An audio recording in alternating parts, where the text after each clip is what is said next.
casa, bienvenidos a la Liga eSports, bienvenidos al Player in Live en esta jornada 33, en este partidazo que arde ya el Lluís Companys cuando llega hace un ratito el bus de nuestro equipo, el bus del Real Club Deportivo Mallorca, todos los jugadores bien trajeados, concentrados, con estilo, porque es un partidazo el que hay hoy en juego, estos 3 puntos para el Barcelona, importantes porque quiere seguir en la lucha por la Liga, y el Mallorca, pues de sumar 3 puntos sería dar un golpe sobre la mesa ante un rival complicado y difícil como es el FC Barcelona, y sobre todo seguir soñando para esas posiciones europeas. Los dos equipos se juegan mucho, tanto el FC Barcelona como para el Mallorca. Para el Mallorca, ya lo hemos dicho muchas veces, seguir ese sueño, seguir pensando en unas posiciones europeas, que sería pues poner la guinda al pastel a una temporada que está siendo espectacular,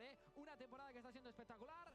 Ante hoy nos citamos a las 9:30, arrancará el partido. Ahora arrancaremos con una previa espectacular, con muchísimo que hablar, con muchísimo que comentar, porque ya sabéis que el Barcelona pues es el primero clasificado, el que busca el campeonato, el que detrás tiene al Real Madrid donde no puede pinchar, y el Mallorca en esa zona media alta de la Liga, pues también los equipos que van sumando puntos. Ahora mismo uno de los rivales también que están ahí es el Valencia y el Español, que están empatando 1-1, es el partido que ahora mismo están en juego en el minuto 87, queda poquito ya para terminar, pero nos vamos a centrar ya con el partido de hoy, con este partidazo que tenemos en el Lluís Companys ante este FC Barcelona complicado y difícil, que en la primera vuelta en Son Moix por poco, la primera parte el Mallorca le jugó de tú a tú al FC Barcelona, en la segunda es verdad que el equipo se rompió, pero vamos a ver hoy porque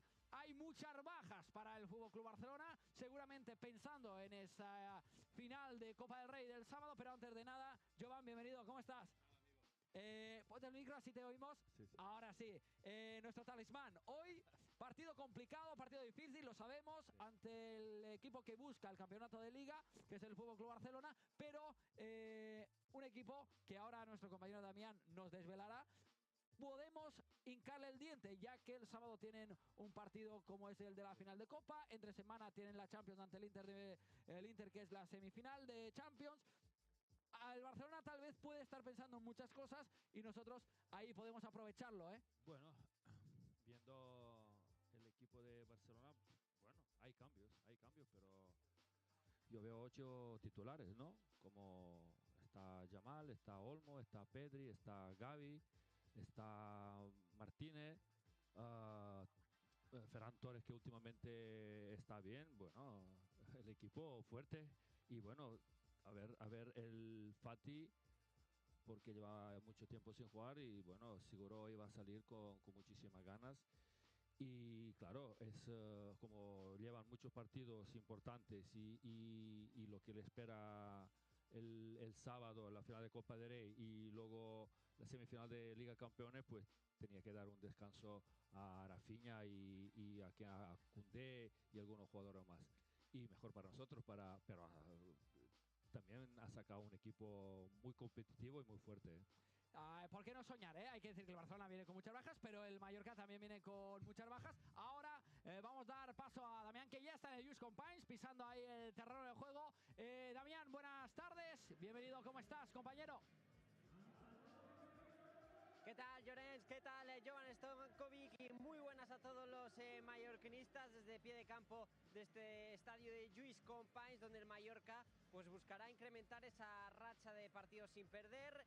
Llega a este partido tras empatar frente al Leganés y anteriormente ganar en un campo tan complicado como es Anoeta frente a la Real Sociedad. En ambos partidos dejó la portería a cero, que no es un detalle menor, y más en un partido donde se enfrentará, como decís, al líder, al máximo goleador de lo que llamamos de temporada.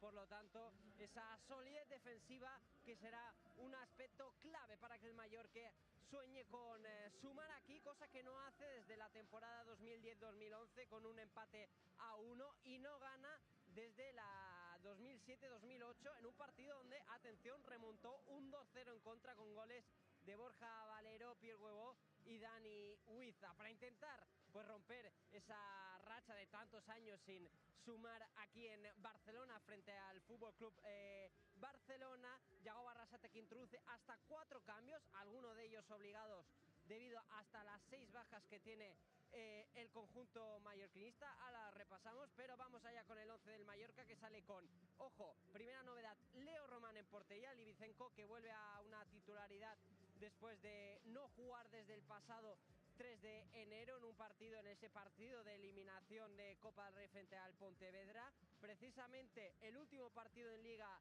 de Leo Román fue ante el FC Barcelona, y hoy el Livicenko, que estará en la portería del conjunto bermellón. De hecho, ya está aquí calentando el guardameta hoy titular del conjunto bermellón, que estará acompañado en el 11 por José Copete, Antonio Raillo y Martín Vallen en esa línea de 3 centrales. Carriles para Johan Mojica y Mateu Jaume, que sustituye a un Pablo Maffeo que hoy es baja por sanción. Medio campo para Seri Darder, Samu Costa, Omar Mascarell y Antonio Sánchez, que hoy está de celebración ya que cumple 28 años. Y arriba estará Kyle Larin, por lo tanto que se vuelve a ese 5-4-1 tras jugar frente al Leganés con una doble punta. Hoy Yago Arrasate, que decide reforzar ese medio campo. En total el Mallorca, que como decimos tiene las bajas de Dani Rodríguez, nuestro máximo asistente, del ya mencionado Pablo Maffeo, estos dos por sanción, y además tiene las bajas por lesión de Vedat Murici, nuestro máximo goleador, de Takuma Sanu, de Manu Morlanes y de Robert Navarro, de los que Yago Arrasate dijo que confía tenerlos para el próximo partido frente al Girona. Para hoy no estarán, así que este es el 11 con el que sale el Racing Deportivo Mallorca. Muchísimas gracias, Damián. 11 titular con el que sale hoy Yago Arrasate en el Lluís Companys. Ya sobre la mesa, con las bajas, como bien ha comentado, de Pablo Maffeo y de Dani Rodríguez, que cumplen sanción después de ver la quinta tarjeta amarilla, y con las bajas de Vedat Murici, Takuma Sanu, Robert Navarro y Manu Morlanes, que, como ha dicho Damián, el técnico ya dijo que esperaba tenerlos para el partido ante el Girona. Esperemos que sí. ¿Qué te parece el 11 titular, Jovan? Bueno, Lo primero, la novedad, Leo Román. Lo primero, que en esta altura de la liga es normal que tiene jugadores lesionados o sancionados, pero yo creo que Mallorca también, los 11 que salen, un 11 muy competitivo, con Darder, con Larin, con Samu Costa, Mascarell, Antonio Sánchez, que ha hecho un buen partido de defensa, que normalmente juega con Mojica, Copete, Raillo y Valiente. Y bueno, yo lo que quiero ver a Mateu Morey, porque para mí es un muy buen jugador, y yo creo que él, me parece que tiene 23 o 24 años, puede ser futuro del Mallorca, y lo quiero ver hoy, porque yo me acuerdo del primer partido cuando debutó contra Las Palmas, lo hizo bastante bien, entonces lo quiero ver hoy. En general, pues mira, es claro, llevamos 2 partidos sin encajar goles en el sistema con 5 atrás, y funcionó bien. Lo que quiere Mister es acumular muchísima gente en área, defender bien los centros, y en medio campo pues tenemos la superioridad 4 contra 3. Tenemos a Antonio Sánchez, tenemos a Mascarell, tenemos a Darder, que no creo que se va a quedar como delantero, se va a quedar como media punta, y allí tenemos la superioridad 4 contra 3. Allí, porque Barcelona, como juega con 4-3-3, el medio campo va a tener a Olmo, que no defiende bien, y tiene, me parece, Pedri y quien queda, me parece que queda allí, bueno, ahora no me suena, pero tenemos la superioridad allí, 4 contra 3, y allí podemos Pedri, superar. Gavi, Dani Olmo. Gavi y Olmo, y allí tenemos 4 contra 3, allí lo podemos superar. Yo creo que Mister ha sacado un equipo competitivo. Vamos a defender e intentar aprovechar la velocidad de Larin. Pues hay que aprovechar arriba que tendremos a Kyle Larin.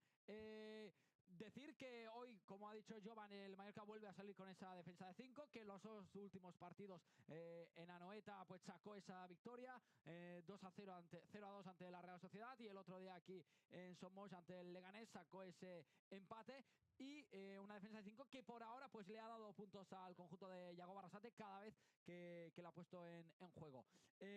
Mateu Jaume, yo creo que el otro día salió ya en la segunda parte ante el Leganés, revolucionó el partido. Y la verdad que yo creo que es un once titular con respecto a las bajas que tenemos, muy apto y muy válido para este partido en el Lluís Companys. Yo creo que... Sí, una buena oportunidad para él, un buen partido. Lo que no tiene que hacer, volverse loco y ir en ataque en cada jugada. Primero lo que tiene que hacer, porque es un lateral, tiene que defender bien.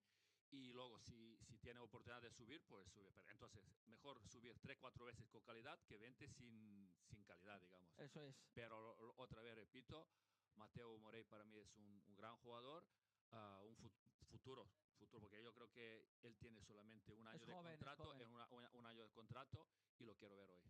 Pues lo vamos a ver, este es el 11 titular con el que sale Yago Barrasate. Damián, vamos ya con el 11 titular con el que sale Hansi Flick en esta jornada 33.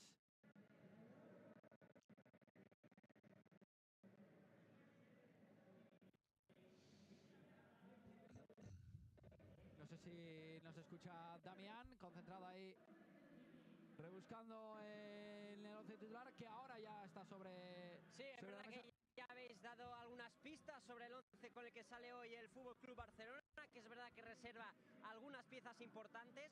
No ha estado para explorar.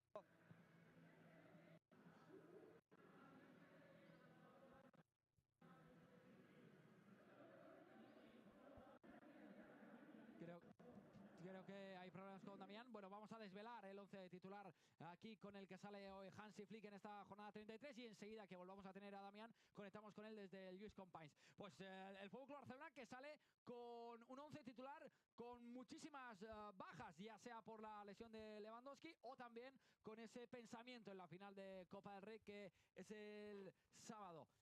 Bueno, en la portería no hay cambios, sale Chesney. En la defensa lateral derecho Héctor Font, lateral izquierdo Íñigo Martínez, en la defensa central Eric García y Ronald Araujo, en el centro del campo Gavi, Dani Olmo y Pedri. Arriba es la gran sorpresa, Ansu Fati.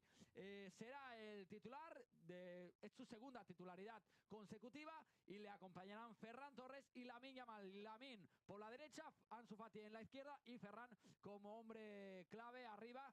Ya lo hemos dicho, Ansu Fati es titular, es su segunda titularidad. Su primera fue ante el Sevilla y hoy vuelve a repetir ante el conjunto de Yago Barrasate. Un 11 titular, Jovan, que hemos visto muchas bajas. Koundé en el banquillo, también estará Rafinha, jugador yo creo clave. Lewandowski, pierden yo creo el máximo anotador, el máximo artillero. Lewandowski con 25 goles y Rafinha con 15 goles. Lewandowski lesionado y Rafinha en el banquillo. Sabemos que tal vez Rafinha, según cómo vaya el partido, Hansi Flick le va a dar, lo va a meter dentro del partido en la segunda parte, pero un 11 titular, Ronald Araujo también en la defensa central, un Araujo que desde que llegó de la lesión tal vez no está siendo el mismo Araujo que había antes.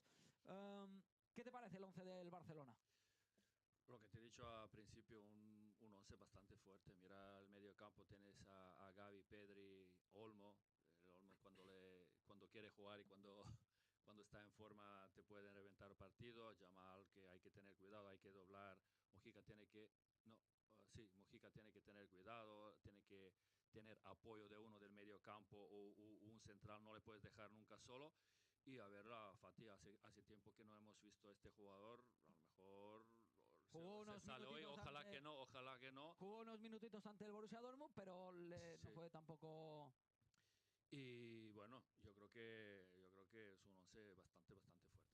Bueno, un FC Barcelona que viene acusando el cansancio, en los últimos partidos del Barcelona, pues los ha terminado ganando, pero justo. Ante el Leganés 0-1 con un gol de propia puerta, ante el Borussia Dortmund perdió 3-1, ya que en la ida había ganado y había cosechado un resultado bastante amplio, le permitió clasificarse en la semifinal, pero perdió ante el Borussia Dortmund. Y ante el Celta 4-3, en el tiempo añadido es cuando puso el empate Rafinha llegó a estar, se llegó a poner el Celta por 3-1, la verdad que el Celta hizo un grandísimo partido. Sí.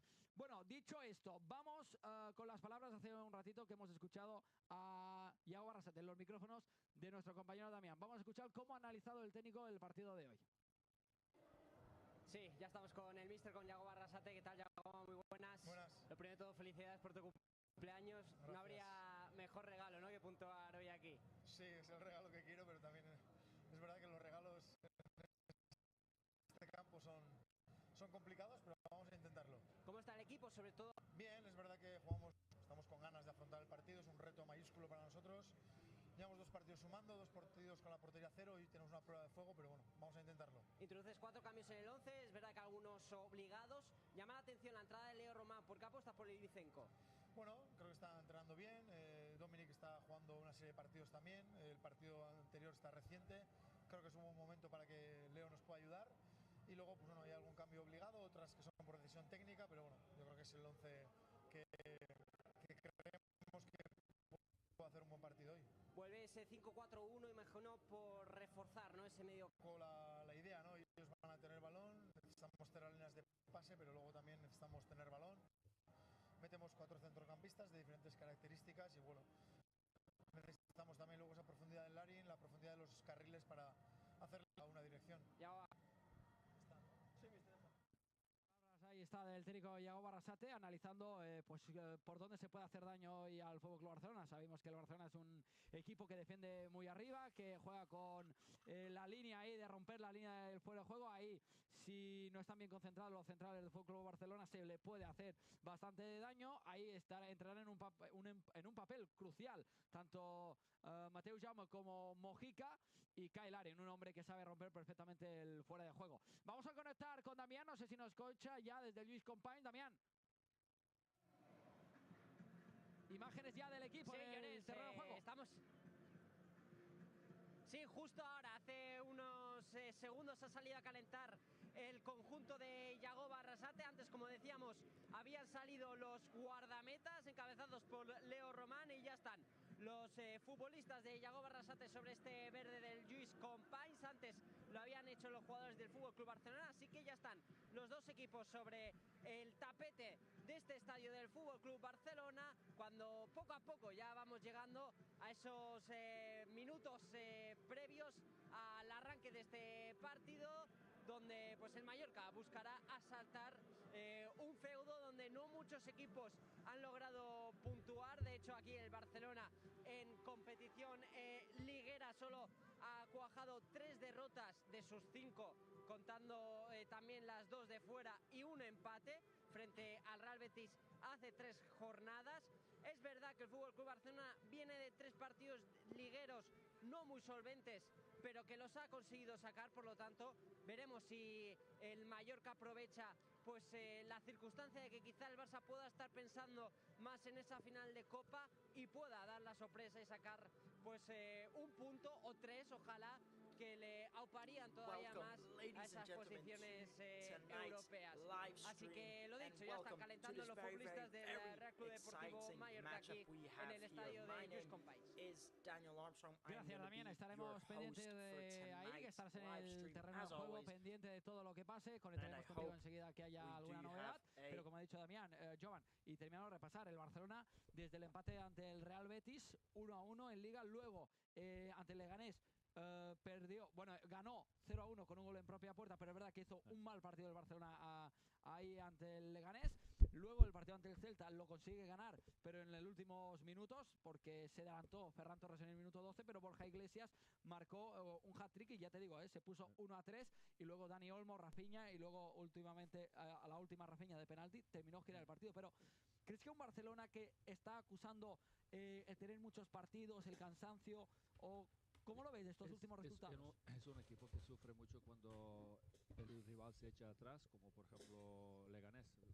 Vimos otro día aquí. Leganés era un equipo defensivamente, tenía un bloque bastante fuerte, y el bloque de Leganés era muy difícil de hacerle gol, y Barcelona tuvo problemas. Nosotros lo que tenemos que hacer es que aprovechar la velocidad de Larin. Tú sabes que la defensa de Barcelona, cuando la defensa no se para, va hacia adelante. Entonces, si Darder o Mascarell o Samu Costa tiene el balón, allí tiene que meter en espacio, y si tenemos la suerte de no ir fuera de juego, allí Larin se puede, porque Larin es un jugador que es más rápido que los dos centrales. Entonces hay que aprovechar. Barcelona, si sale, pues balón a Larin y a yo creo que va a ganar a todos. Es una de oportunidades donde podemos hacer daño al Barcelona. Una defensa central hoy del FC Barcelona novata, entre comillas, podríamos decir, ya que la ocupa Ronald Araujo y Eric García, dos jugadores que no suelen salir de partida titulares. Hoy salen los dos en la defensa central. Vamos a ver cómo se puede aprovechar el Mallorca. ¿Me escuchas? De este 11 con bajas de Hansi Flick. Si os parece, vamos a ver el último partido del Mallorca en casa ante el Leganés, un partido donde terminó el empate. Vamos a verlo, compañeros. Era un partido, una tarde. Welcome, ladies and gentlemen, to tonight's live stream. Sorry about that, we're having a bit of technical difficulties there with the audio there, but it is all sorted now. Sorry about the delay there. But again, as I was saying, my name is Daniel Armstrong, and I'm going to be your host for tonight's live stream here at the Barcelona Stadium. We have Real Mallorca facing up against Barcelona Football Club. It's going to be a very, very exciting match, and without a doubt, a very tough one here tonight for this Real Mallorca squad. Now we're just about 21 minutes away from kickoff, and we have quite a lot to talk about here just before going into this lineup. But the first thing we're going to talk about, matters of fact, if you want to look at the screen, you can take a look here, or if you're just listening, then let me tell you all about it. So basically, last time out, Real Mallorca did face Leganés just here at the Son Stadium, where it was definitely a must-win match for both of these sides that ended 0-0, with both teams taking home a point each and going goalless. So, to say, not a very exciting match for the neutral or for either Mallorca or Leganés fan, and a very disappointing result, I'd say, for Real Mallorca, as it was a must-win match facing a team like Leganés and playing at, the Son Stadium. It was definitely a team that a match that Real Mallorca should be winning, but defensively it was good by Real Mallorca that match, but offensively it was just very poor. They were missing a lot, and I mean, they had 11 shots and only one on target, which does say a lot about it. And again, they had plenty of chances to finish the game off, but they just couldn't manage to do it. So it did end 0-0. As you can see, Real Mallorca, it was a poor display, but they created lots of chances. They had plenty of chances.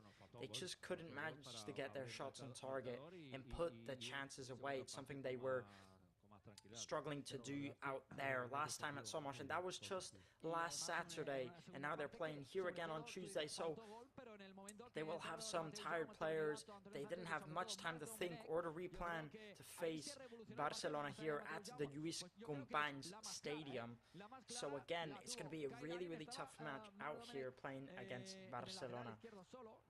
Now, if we're talking about recent forms from both of these sides, out of the last 5 matches, Real Mallorca have only managed to win 2, and out of the last 5, Barcelona have managed to win 3. That is, of course, including European tournaments. I am talking about, if we're just talking LaLiga, then they've managed to win 4 out of the last 5, Barcelona. And it's without a doubt that Barcelona, everyone knows that they're the group leaders, they're on the top, and they're the team that are showing the most display, obviously along the sides of Real Madrid. But again, they're the biggest team, they're the big bad wolves, and Real Mallorca are going to seriously have to give their all if they want any type of opportunities at even getting a point here at the Lluís Companys Stadium, and it's really not going to be easy. And of course, one thing we do have to talk about is the amount of injured players, the amount of missing players that Real Mallorca have. I'm going to name the list for you because it's quite a long list. If you're a Real Mallorca fan, get ready to hear these names: Dani Rodríguez, Pablo Maffeo, Manu Morlanes, Takuma Sano, Vedan Muriqui, and Robert Navarro, all missing for tonight's fixture on that Real Mallorca side. But of course, on this Barcelona side, they are also missing some names. Marc ter Stegen is also out injury. Alejandro Barde, Marc Bernal, Marc Casado, and the man himself, Robert Lewandowski, the maximum goal scorer in the La Liga division and the maximum goal scorer for Barcelona, also out tonight injured. So at least a bit of good news there for Real Mallorca. Looking at the lineup here, Barcelona starting Ansu Fati up here tonight, a player who has been seen in months due to injury problems. He hasn't played a proper match and he hasn't started in almost nearly a year's time. He got a bit of minutes up against Dortmund in the Champions League for Barcelona, but that's about it. He's not properly played yet, especially not been in a starting lineup yet, and now he's finally back out here tonight as Robert Lewandowski is, of course, injured. Also, a man who's starting is Ferran Torres on the left wing as Rafinha has been dropped to the bench, and it looks like Barcelona here are resting some of the more important players, as they've just come back from Champions League and they still have to go through the next round of Champions League. And on the weekend they have, of course, the Copa del Rey final up against Real Madrid. So that is also going to be, a very interesting one. And again, it's going to be a really tough match for Real Mallorca. It doesn't matter. I think Barcelona could start anyone. It's still going to be a tough match for Real Mallorca, as the stats would say. But enough of that. We're going to talk about the last time out for Barcelona. And they did face Celta Vigo just here at the Estadio Lluís Companys, where actually, surprisingly, the man Borja Iglesias, who plays for Celta Vigo, scored a hat-trick up against that Barcelona side, up against the home side. But despite winning 1-3, in the 65th minute, Dani Olmo did score to get the second goal for Barcelona. And then a few minutes after, Rafinha processed to score 2 more goals and to bring it back for his team, winning 4-3. So, a very, very close call there for Barcelona. And I'll tell you what, a team like Barcelona cannot be affording to drop points against a team like Celta Vigo at home. And a very, very surprising and shocking display by Borja Iglesias to put a hat-trick against a team like Barcelona at their own ground. So, it's definitely not impossible to take down these big sides. But, you just need to be fully locked in, and that's what Real Mallorca really need to be out here at the minute. As they have been doing well recently, but they give away little matches like the Leganés match last week out. It was a big giveaway. It was 3 points that were massive. They really needed them, and they can't afford to do that out here tonight. Now, if we do look at that Barcelona-Celta Vigo match just also last Saturday, they actually just played just before Real Mallorca played. Barcelona have 72% possession, 18 shots with 6 on target. So quite a dominant display from Barcelona. They are a team that when they play home that are good at holding onto the ball. But I also do think that Real Mallorca defensively, when they don't have the ball, are very, very solid. And I think they can use that to their advantage out here tonight, as they are playing the typical 5-at-the-back formation that they usually play.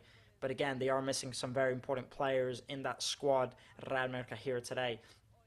And I mean, they are missing 6 players in totals, which 5 of them are usually starters. So again, not only do they not have their main players, they're playing against the leaders at their own ground. So yeah, it's probably going to be the toughest game that they've had all season. But, if they can properly focus and close up at the back, then we do not know what's going to happen. Also, one thing I noticed, Leo Roman starting here tonight in net instead of the usual Dominic Grave. Not quite sure why that is. I do believe it was a bit of a last-minute decision. Maybe it is just to give Dominic Grave a bit of a rest, because I don't believe it's due to injury.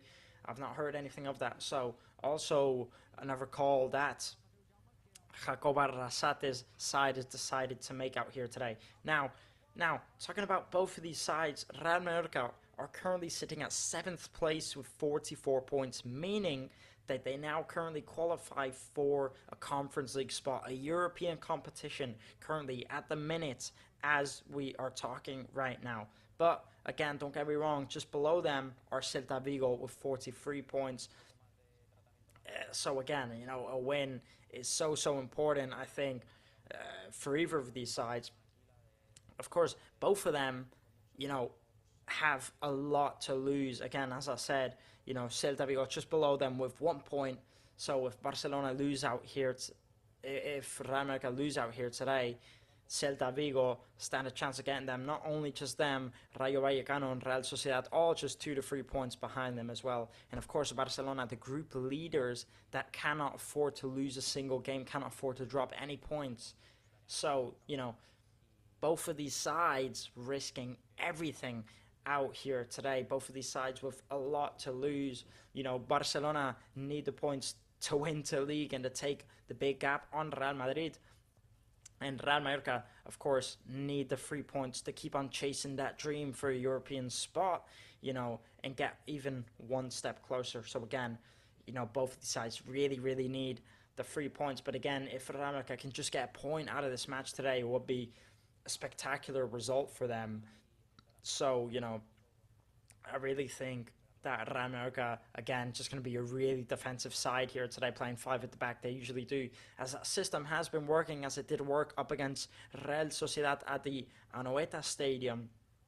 That's the approach they made with the 5 at the back, and it, as we can see, it worked very well as they walked away with a 0-2 win, not even conceding a goal at the Anoeta Stadium, and defending very, very well.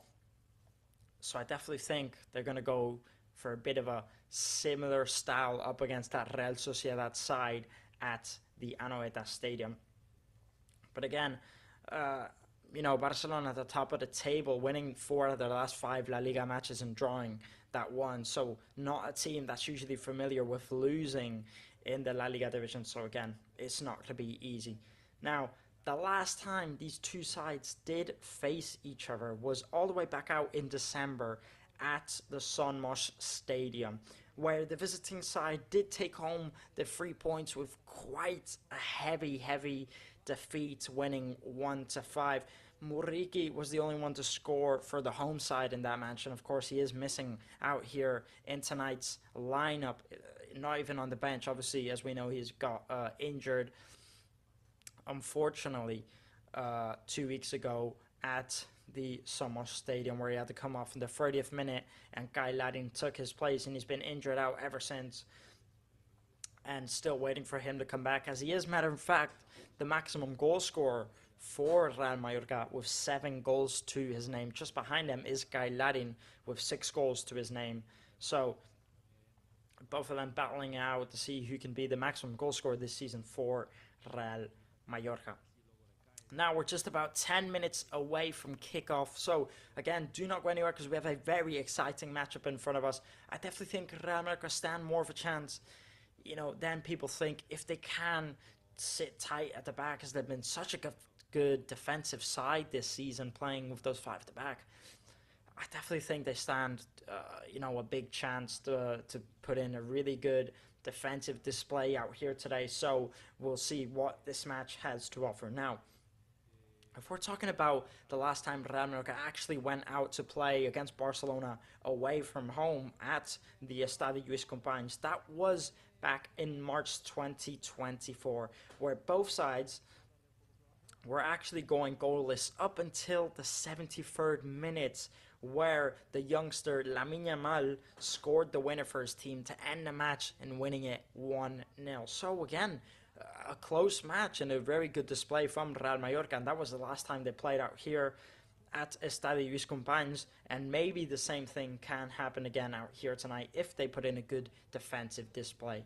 Now, if you do have your screen open, if you are watching this, you can take a look at the highlights for Barcelona's last time out up against Celta Vigo. As I commented earlier, you know, a very big display from Celta Vigo, especially a very big display from Borja Iglesias, getting a hat-trick for his side here at the Estadio Lluís Companys up against a team like Barcelona. It's not something everything can do. But of course, Ferran Torres did start the match off with his first goal, but it was very shortly after where Celta Vigo went on to get their first goal. And again, it was Borja Iglesias to get the first goal just a few minutes after Ferran Torres scored his one. But again, a very, very good play from Celta Vigo. Celta Vigo, again, a team this season that's, I think, surprised and shocked everyone from how good they have been and how close they are. Matter of fact, they're only 1 point behind Real Mallorca, so a big display from them. Now, again, it was shortly after where Celta Vigo went on to score the second And it was Borja Iglesias, who got a hat-trick for a side, almost scoring another one there, but then again, they just couldn't find a way to put a stop. I mean, what a shot that is there with his right foot, and what player Borja Iglesias has been this season, scoring the second goal there in the 52nd minute for his team. But again, it's not something that every player can do, to go out at a stadium like this and score equalizer. And as you can see, Celta Vigo, they even had more and more chances every time. They're getting even closer to the third. But again, here he is, the man himself, Borja Iglesias, going one-on-one versus the keeper, and a lovely little finish there, as calm as you like, just to finish off 10 minutes after he scored his last goal, and that was the hat-trick. But unfortunately for Celta Vigo, Dani Olmo, very shortly after, went on to score the second goal for his team. Matter of fact, just 2 minutes after that last Borja Iglesias goal. And here, Lamine Yamal with a lovely assist, a lovely ball into Rafinha. And that was to get the equalizer. At this point, it was 3-3. And unfortunately, within the last few dying seconds of the game, Celta Vigo did give away a penalty. They did award a penalty to Barcelona. And I'm not going to say what happens, because I'm waiting for the clip to come up so you can see it yourself. But again, you can already imagine what happens. Rafinha did go on to score the penalty. And it's such a shame in the 98th minute, to give away the penalty there. As you can see, does hit him in the back of the foot. Yeah, I mean, without a doubt, a definite penalty there for Barcelona. And Rafinha goes ahead to put it away. And I mean, what a comeback from Barcelona, you do have to say. And what penalty there from Rafinha. One thing you do have to say as well is what player Rafinha has been this season for Barcelona. What player Lamine Yamal has also been for Barcelona. Luckily for Real Mallorca, Rafinha missing here tonight. He is on the bench.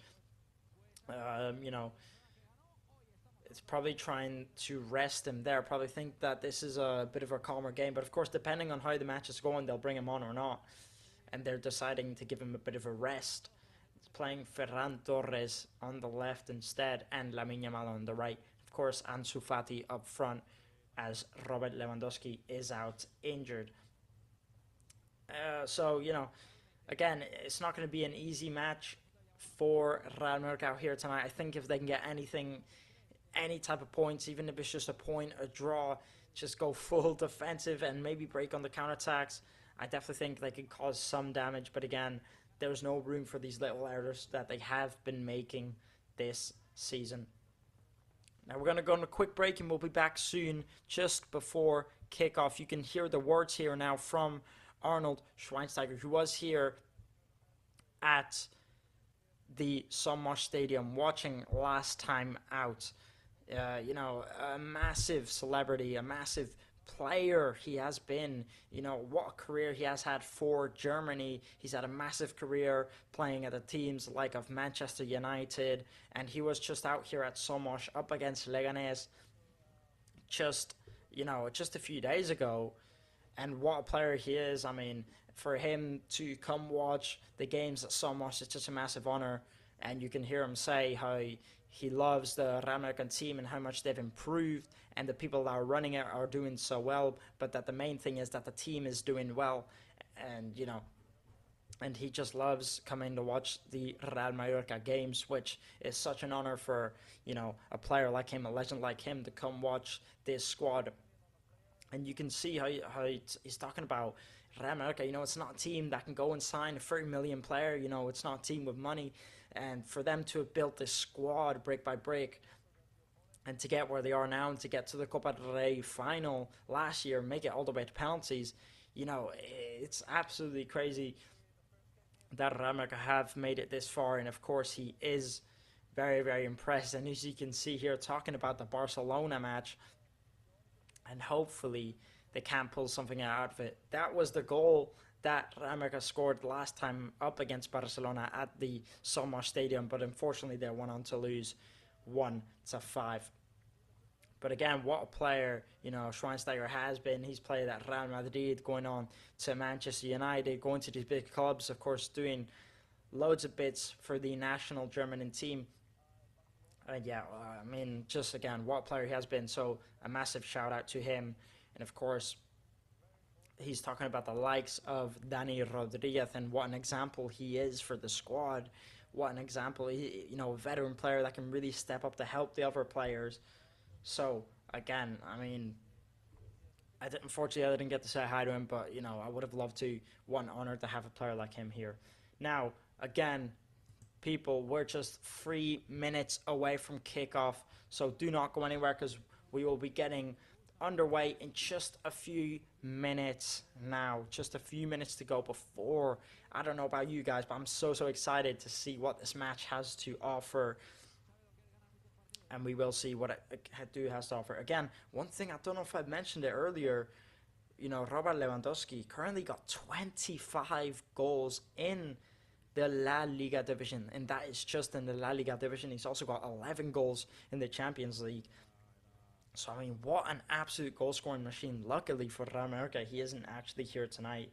So, that is, I'd say, very, very good news for Real Mallorca.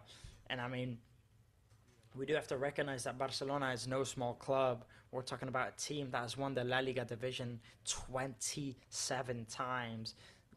A team with 78 domestic titles, 5 Champions Leagues, 31 Copa del Reys, 15 Supercopas, and many, many more.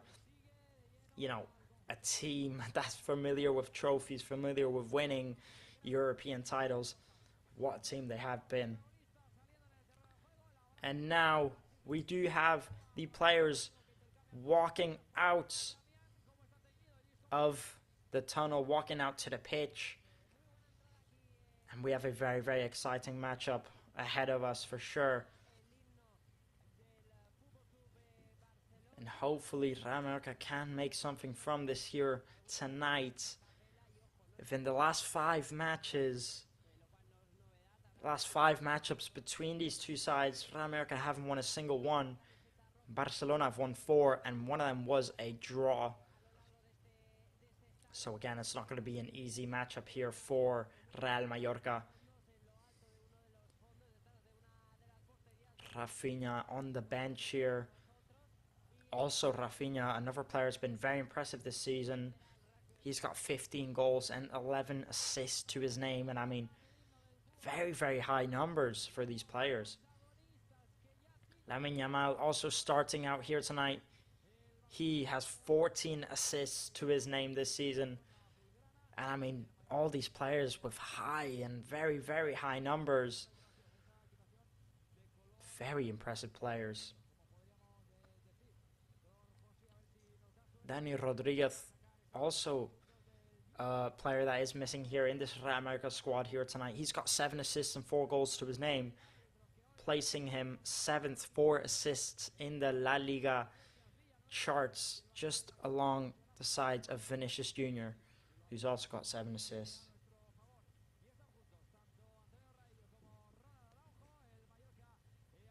And again, such danger Barcelona have up front and at the back. Barcelona with the blue and red, and Real Mallorca with the black and greenish yellow, whatever you want to call it.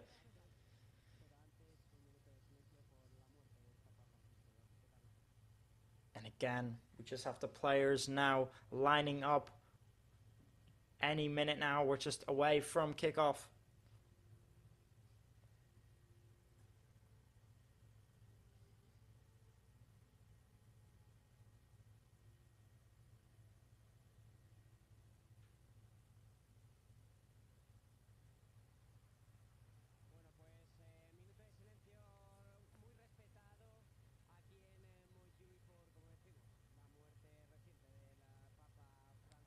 That is the minute of silence done there for the death of the Pope, who passed away yesterday evening.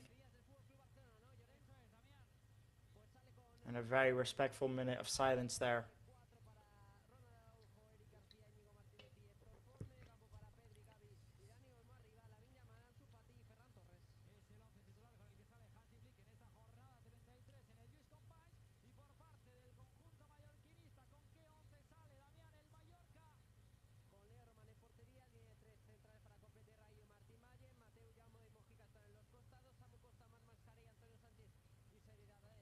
Now Robert Lewandowski and Ter Stegen sitting together in the stands, watching this game.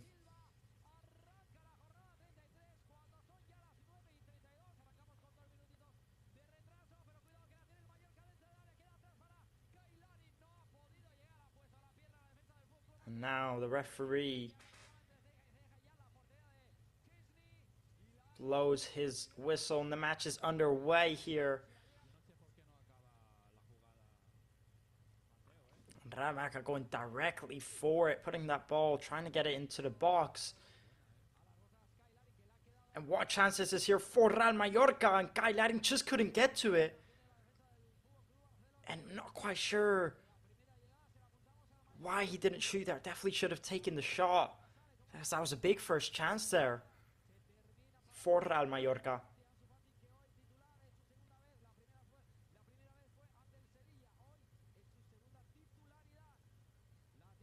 Ansu Fati making his second starting appearance of the season, making his first starting appearance up against Sevilla.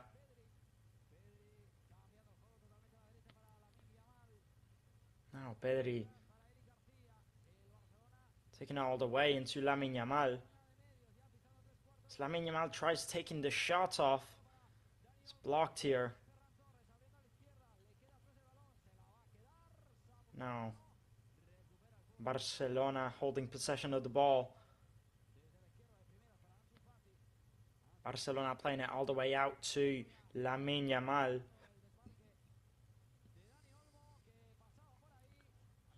Lamine Yamal up against Mojica.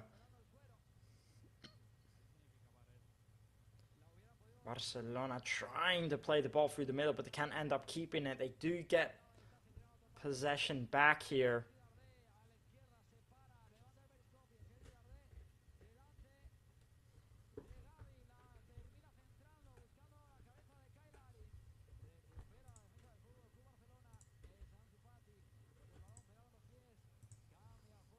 Now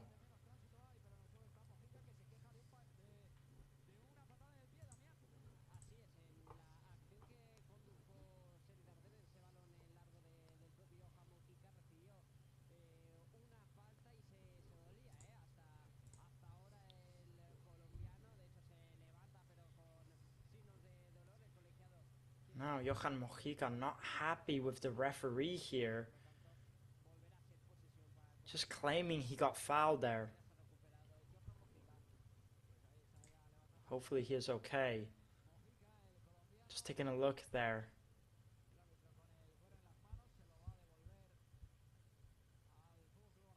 It's Eric Garcia who just hit him there.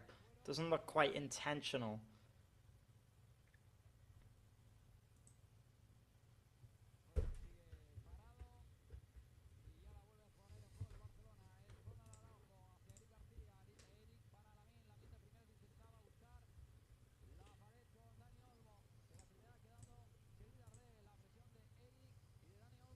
Now Barcelona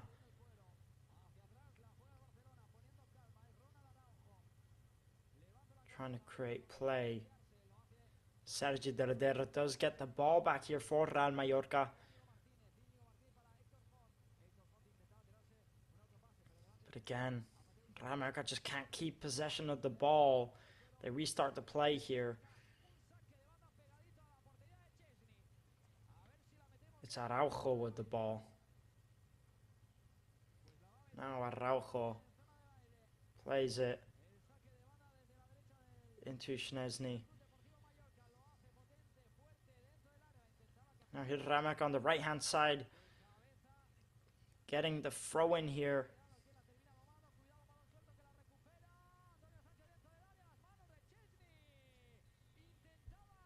Now Ramak with the throw in. Looks like they're going to put it right into the box here.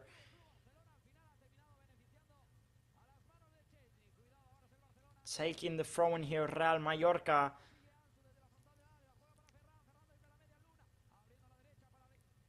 It's Antonio Sanchez who heads it forward.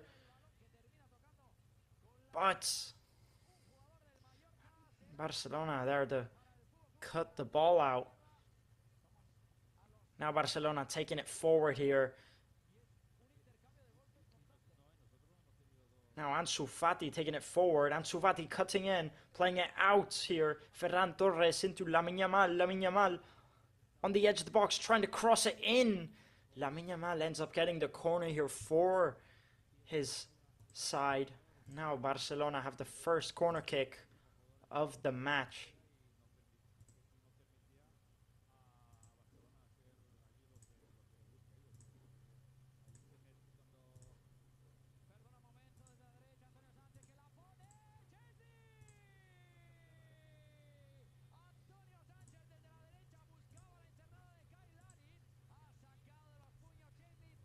And now Leo Roman catches the corner here, decides to take it quickly.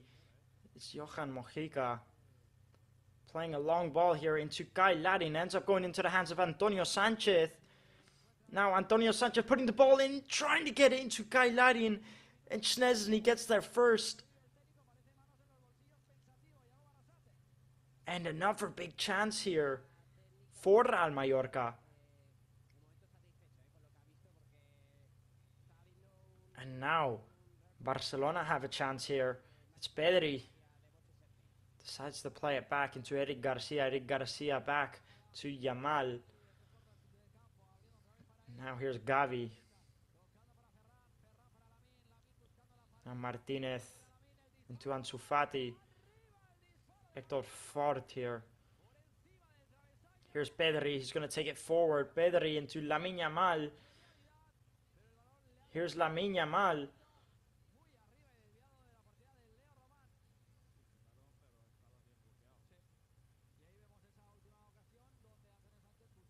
Now Lamine Yamal tries taking the shot on here, but it just goes way too wide. And again, I will say a decent start so far for Real Mallorca.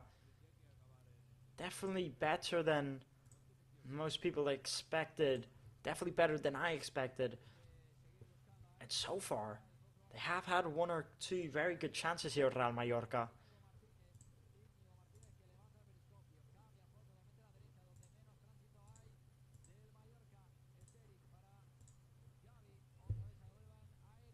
Now here's Barcelona with the ball. Can they make anything from it? It's Hector Fort here. Into Pedri. Pedri back to those Barcelona centre backs. Now here's Eric Garcia trying to play it into Lamine Yamal. It's Lamine Yamal against Mojica. Plays the ball into Dani Olmo. Dani Olmo into Ferran Torres. And it's Antonio Rayo who defends very well there to get the goal kick for his team. And a very good play there from Barcelona. But very good defending there from Real Mallorca. It's been a spectacular start for Real Mallorca so far.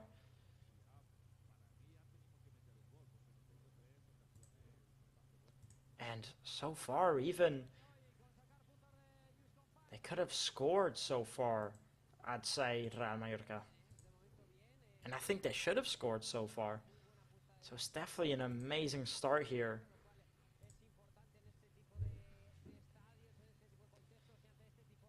And I'm sure Jacob Arrasat is more than happy with this Real Mallorca side so far.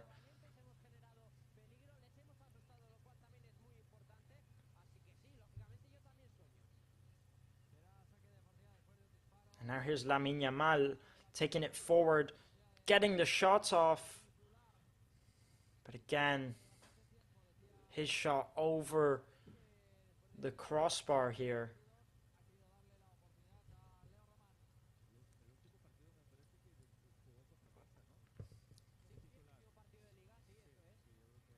Now, Leo Roman to take the goal kick here.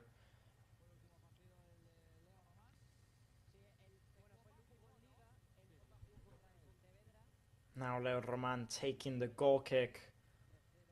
Kai Larin does very well to bring it down there, but gives a poor pass.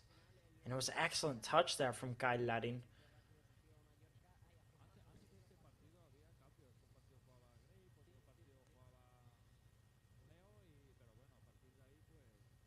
Now, Barcelona just keeping possession of the ball here.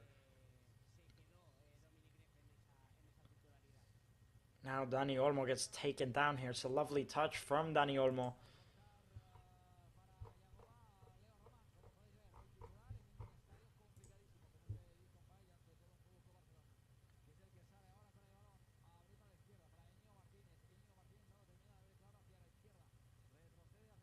Now Eric Garcia here into Gavi, who plays it back.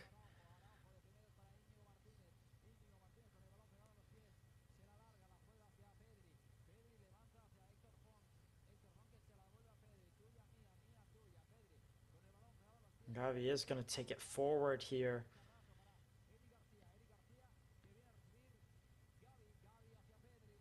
Gavi doing all the work in that deep midfield position so far.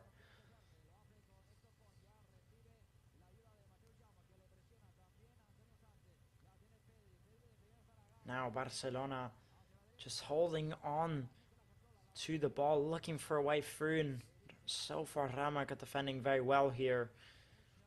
It is Gavi.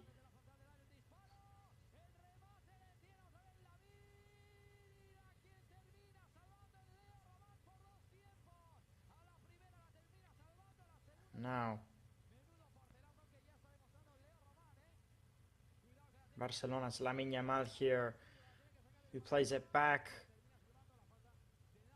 It's Pedri. Pedri playing it into Ferran, and what ball this is, who takes the shot off.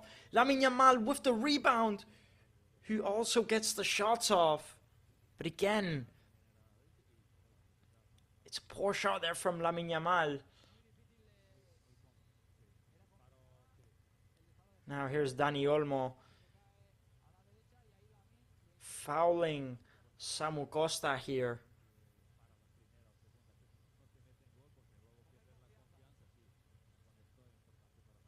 What a ball that was there from Pedri to play it. Pedri just playing that ball into Ferran Torres. What ball. And again, a big save there from Leo Roman. A big double save. But the rebound shot is poor there, I think, from Lamine Yamal. Just kicking it right at the keeper. Not enough power on it as well.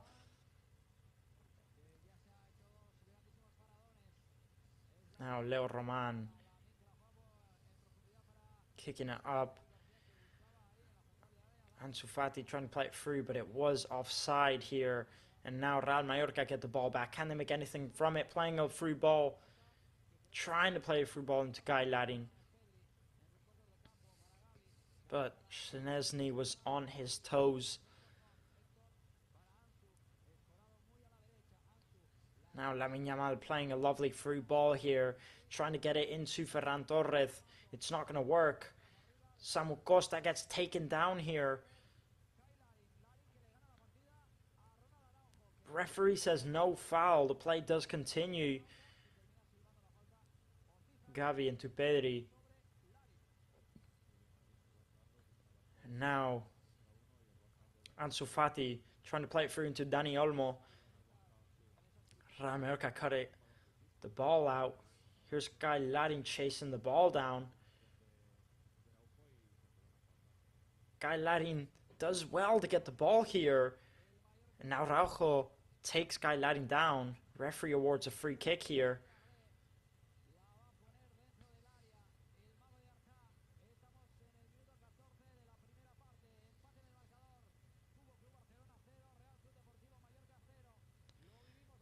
Now 14 minutes in here and it is 0-0. And so far, I'd say both of these sides looking decent. Definitely a better match than I thought from Real Mallorca.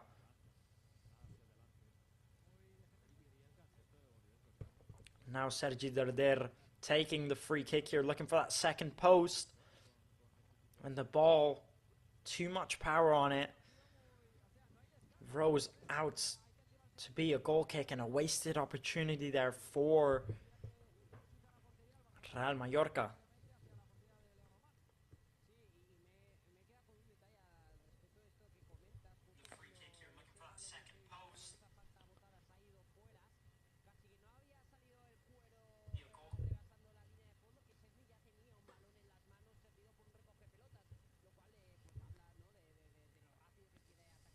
Now Barcelona here.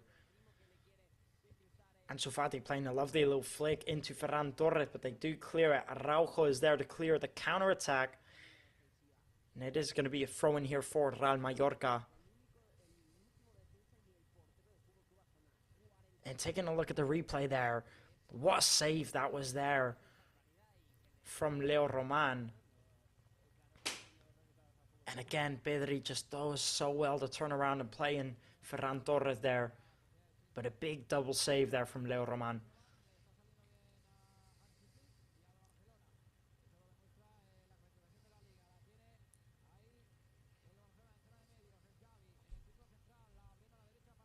Now, Eric Garcia, you're back to Araujo.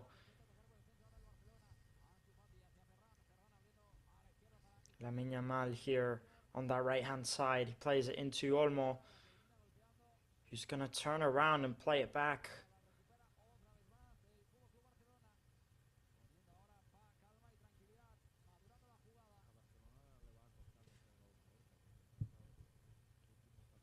And I just think if Real Mallorca can't keep this up, then they will struggle a bit to put a goal, to get a goal against Real Mallorca. Because as I said, this Real Mallorca side, when they go to visiting stadiums, when they play back and they just defend, they're very hard to score against.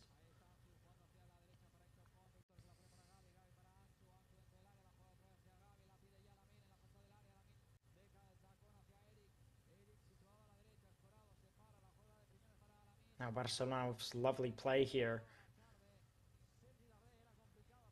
It's Dani Olmo into Pedri. Pedri into Ansu Fati, who takes it forward here. It's Ansu Fati on the edge of the box into Gavi. Gavi into Lamine Yamal. Lamine Yamal plays it through here into Eric Garcia. Eric Garcia back to Lamine Yamal. And Barcelona just playing with that ball on the edge of the box. But again, they end up losing it. And now Real Mallorca trying to break on the counter-attack. It's Guy Larin who challenges Araujo here. Real Mallorca do get the throw-in.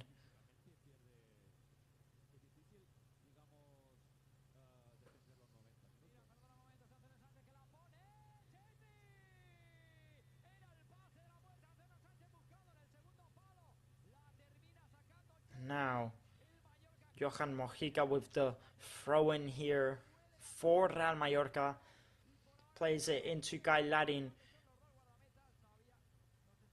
And now, here come Real Mallorca. It's Antonio Sanchez on that right-hand side. Tries playing it into that second post. But Szczesny comes out to make the save. And what a chance that was there for Real Mallorca. Again, another big chance to score. Taking a look here. It doesn't look like it's offside, but the question is the second pass offside?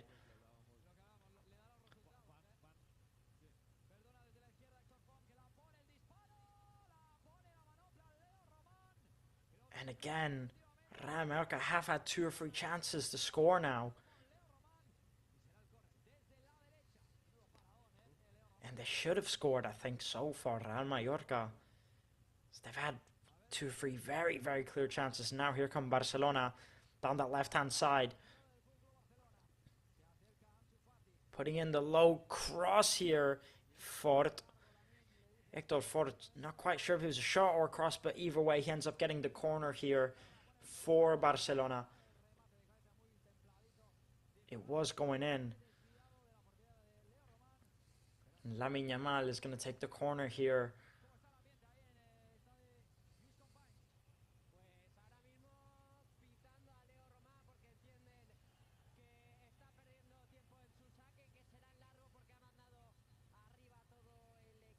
Now Lamine Yamal takes the corner here into that second post.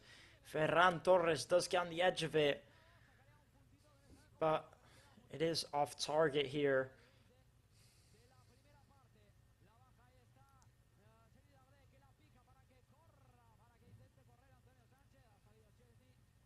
Now it is going to be a goal kick here for Real Mallorca.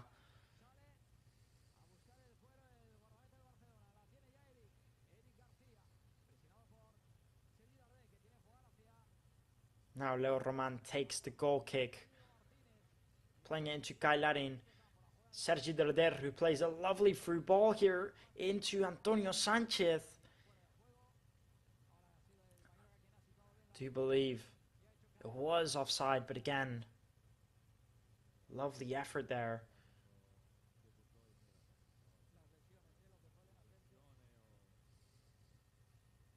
Now, Martinez playing it into Ansu Fati, who takes a lovely touch, but it is offside either way.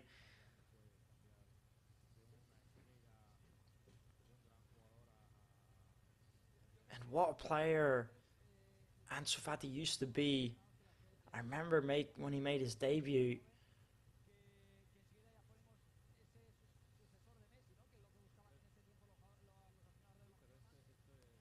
And it's just such a shame what injuries can do to you, as he spent so long out and so long hidden, I'd say. It's a shame here. But again, he is back now, so hopefully he can create something. And trying to play him through here, Mojica was a lovely ball.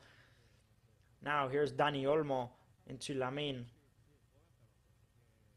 Now Gavi into Pedri, into Dani Olmo, Gavi. Lovely little play there by Barcelona, but they can't keep hold of it. Now Leo Roman looking for Kai Larin there, who heads it forward, but there's no one to make in the run behind him.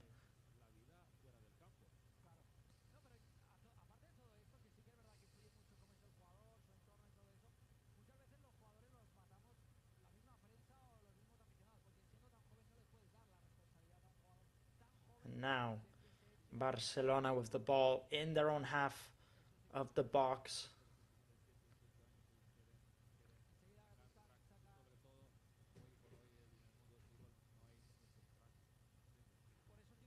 Martinez plays it into Ford, into Ansu Fati here. Now here's Lamine Yamal.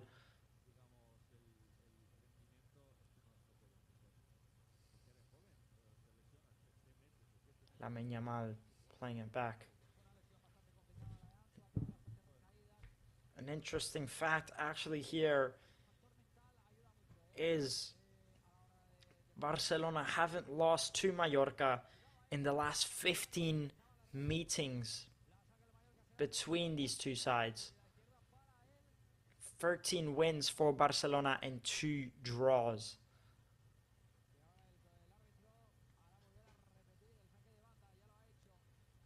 Barcelona with 87% possession so far.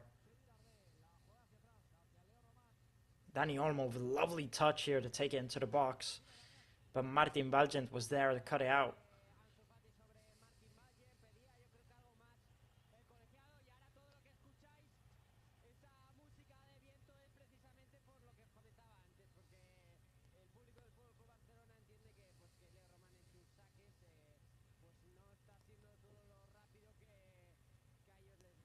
And now the crowd booing Leo Roman here.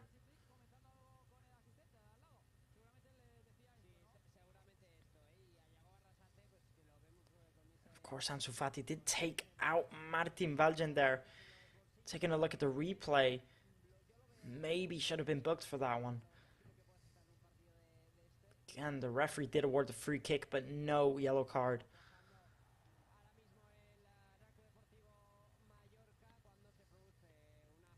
And Hans Flick not happy with the assistant referees.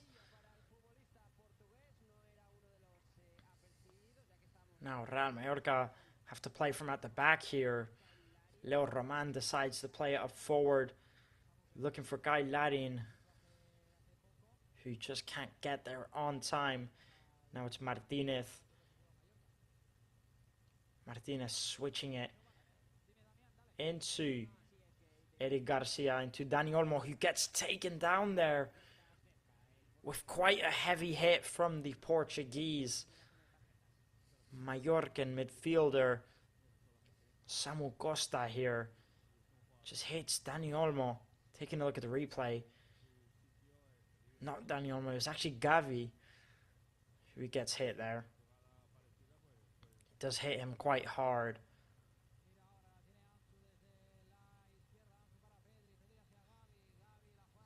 I do think it is a fair yellow card.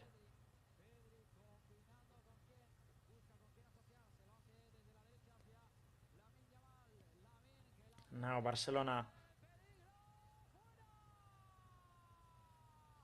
Now Ansu Fati on the left-hand side.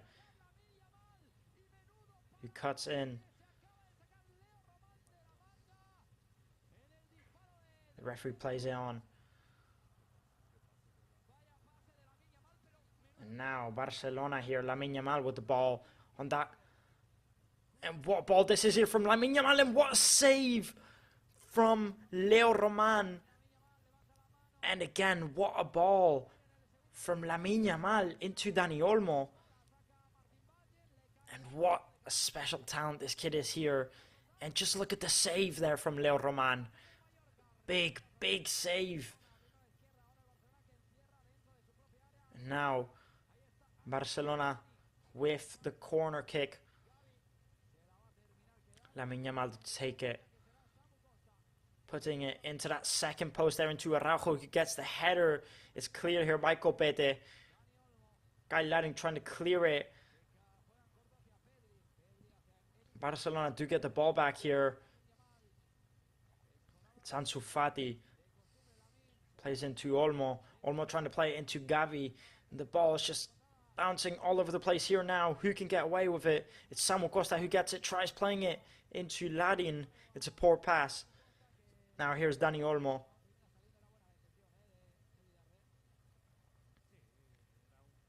It's Eric Garcia here into Lamine Yamal.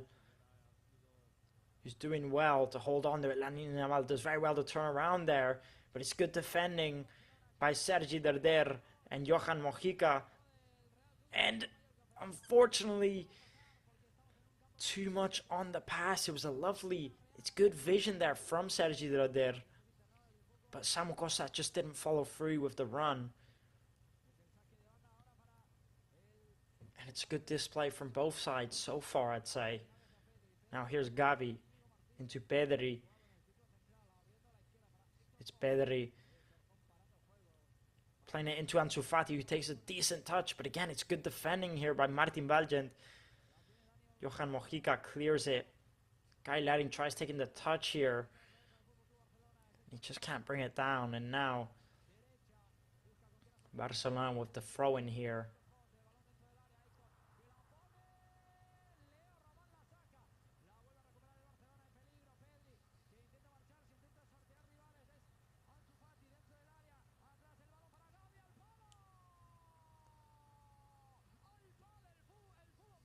And now Hector Ford on that left-hand side, who plays it into Pedri, back to Hector Ford. He tries putting it in. It falls to Ferran Torres. And now the ball's just going all over the place. The ball goes to Gavi. He takes the shot on, who hits the post. And Copete clears it. And what a chance that was there for Barcelona. The ball bounces right off the post there. And it just hits the feet of Omar Mascarell. Now, Lamine Yamal to take the corner. Takes it quickly. It's Lamine Yamal. Tries taking the shot off. Leo Roman saves it. And the rebound falls right to Araujo, who I just think didn't expect it and ends up missing it. And it's a big shot there by Lamine Yamal. Leo Roman again making another save. And Araujo, he just looks like he didn't expect the ball to come so fast to him. And now 30 minutes in here so far. And Samuel Costa trying to get the ball back here. Barcelona end up getting it. It's Hector Ford into Ansu Fati, who plays it in to Pedri here. Tries playing it into Lamine Yamal. Now Leo Roman clears it up forward. The ball is just flying all over the place. Dani Olmo ends up getting it into Pedri, who brings it down. Now here's Hector Ford taking it forward into Ansu Fati. Here's Gavi now. Gavi into Ansu Fati on that left-hand side. Back to Gavi, into Pedri. Pedri tries playing a through ball here into Eric Garcia, who takes the shot off, and another big save by Leo Roman. Dani Olmo gets the rebound and kicks it out of bounds. But again, another big save by Leo Roman. And what a ball that is there from Pedri into Eric Garcia.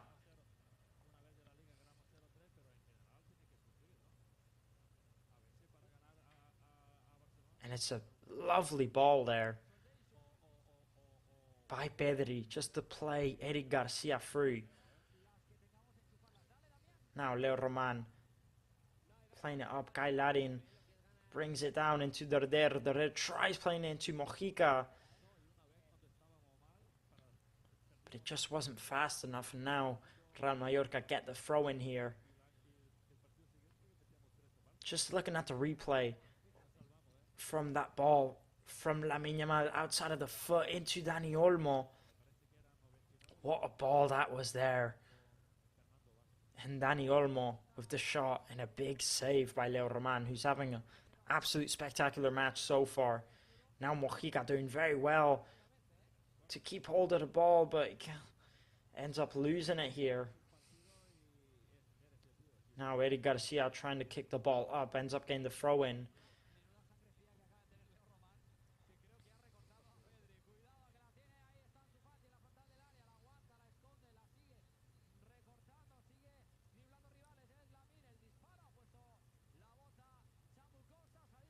And now Leo Roman getting pressed here by Pedri, ends up doing a little fake there, dropping Pedri on the ground.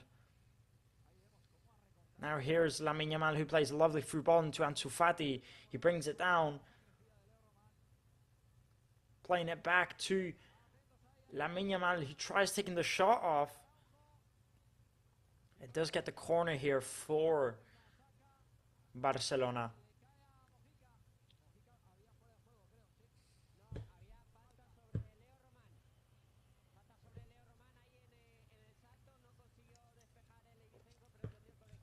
And it's a lovely effort there from Leo Roman to do the little Ronaldo chop. And now Barcelona taking the corner here. Leo Roman jumping to clear it. Does end up getting the free kick here, Leo Roman.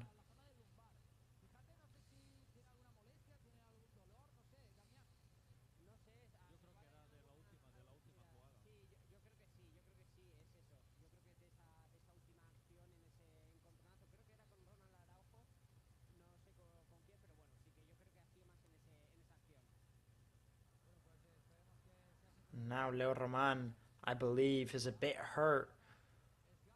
Hopefully it is nothing too serious. Now Kyle Larin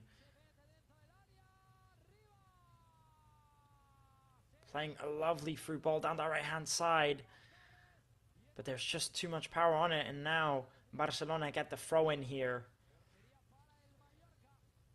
It's Gavi.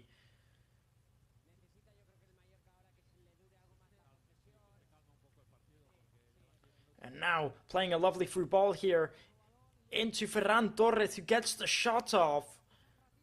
But it just goes over the crossbar there, Ferran Torres. And again, it's a lovely ball here to play him through. It's Dani Olmo with the ball. And what a pass that is there. He's just got not much of an angle there, Ferran Torres, to take the shot off. Now Leo Roman with the goal kick.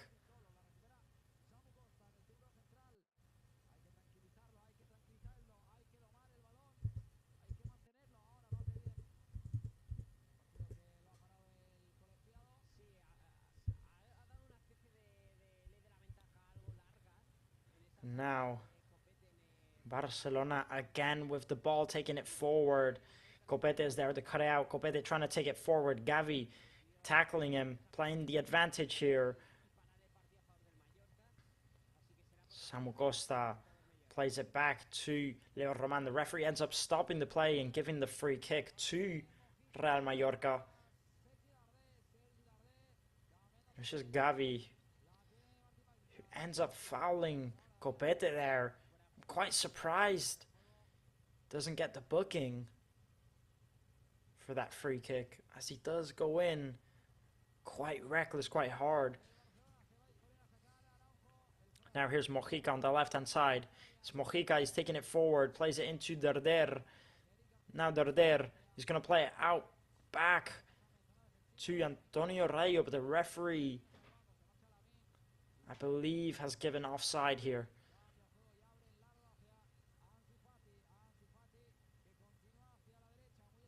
Now, Barcelona with the free kick here. It's Araujo. He's going to play it into Eric Garcia. Eric Garcia into Lamine Yamal, who ends up getting it through the legs of Samu Costa. He's taking it forward here now. And now he plays it down that left-hand side into Ansu Fati, who's taking it forward. Ansu Fati here. He decides to stop the ball. He's going to take it in. Mateo Jaume there to clear it. And now they will get the corner here, Barcelona. Now, Pedri trying to put in the cross. Lamine Yamal gets the rebound, tries putting in the cross again into that second post. Falls to Gavi, into Dani Olmo, who takes the shot off. It's blocked into Martinez, also gets blocked. And Real Mallorca clear the ball here. And it's very good defending here so far from Real Mallorca. As Lamine Yamal, who tries playing it through to Dani Olmo. Now here's Mojica. Mojica plays it back. Here's Darder back. Samu Costa tries playing it. It's a poor mistake here. Ansu Fati ends up getting the ball and taking the shot off. And again, the shot goes over the crossbar.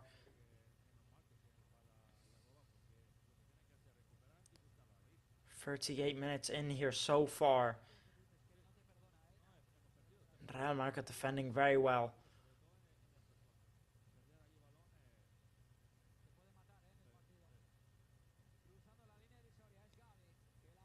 Now, Leo Roman with the goal kick. Larin doing well to try and bring it down here. Barcelona play it all the way back to Szczesny. And now, Martinez into Hector Ford. It's Gavi here taking it forward.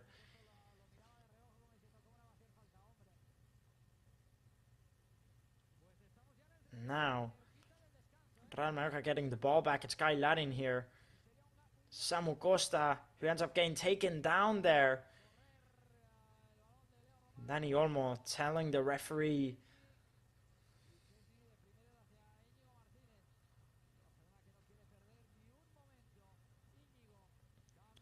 Now Real Mallorca take the free kick here in their own half of the pitch. It's poor pass back there to Leo Roman, who ends up clearing it up. Samu Costa chasing the ball down, but Szczesny gets there first. He plays it quickly.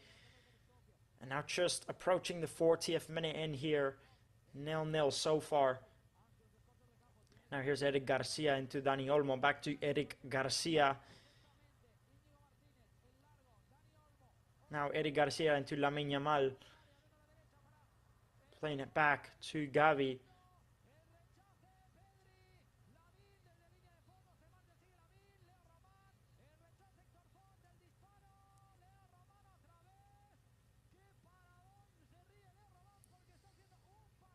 Now, here's Gavi.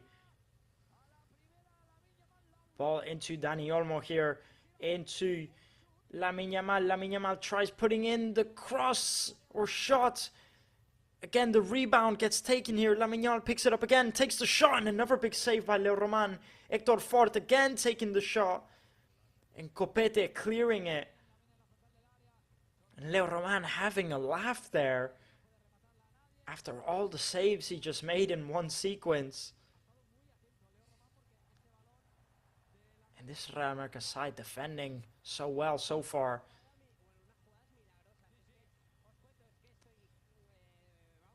And now, here's Lamine Yamal putting in the cross into the second post. Real Mallorca clearing it.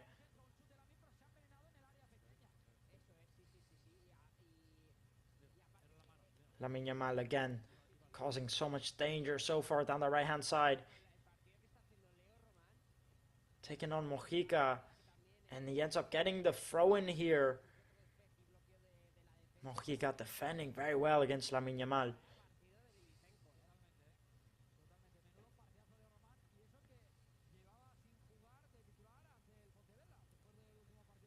And what a match Leo Roman is having. Just getting his hand on that one, as you can see. And wow, what a match this goalkeeper is having. Now Guy Ladding trying to keep hold of the ball. Claims no foul. Barcelona get the rebound. Now they are going to take it forward here. It's Pedri. He plays it out. And now Eric Garcia trying to play a free ball into Dani Olmo. It's a poor pass. Now ball with Leo Roman, who decides to play it up forward, trying to look for Guy Ladding, who can't get his head on it.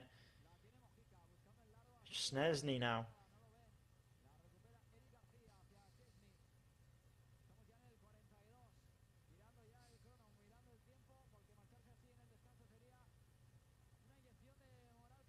Now, approaching the 43rd minute here now. And so far, a very good result for Real Mallorca. Now here's Mojica trying to play a free ball into Sergi Derder. But Eric Garcia gets there first.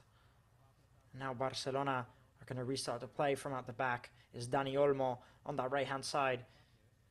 Into Lamine Yamal. Lamine Yamal always looking for those free balls. It's Gavi. And now Ansu Fati with the ball.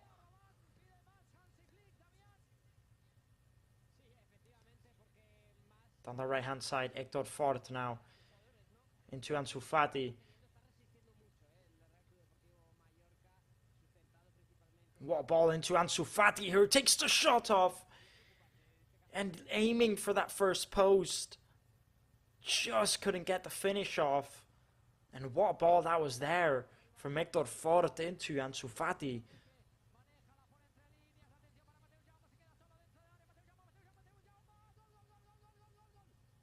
And now, there's a big chance there for Ansu Fati.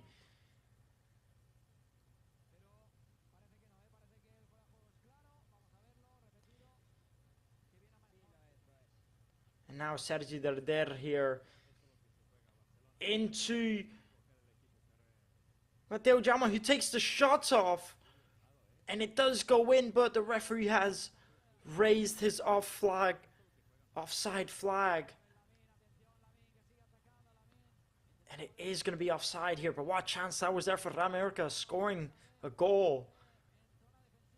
And what ball that is there from Sergi Derder. And he's just offside there.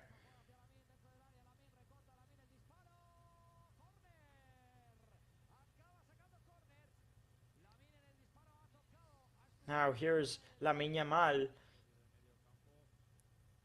Losing the ball there. Now here's Sergi Derder playing the ball. They end up losing the ball here. It's Ferran Torres into Lamine Yamal. Lamine Yamal cutting in and taking the shot off. It's blocked here. It's going to be a corner here for Barcelona.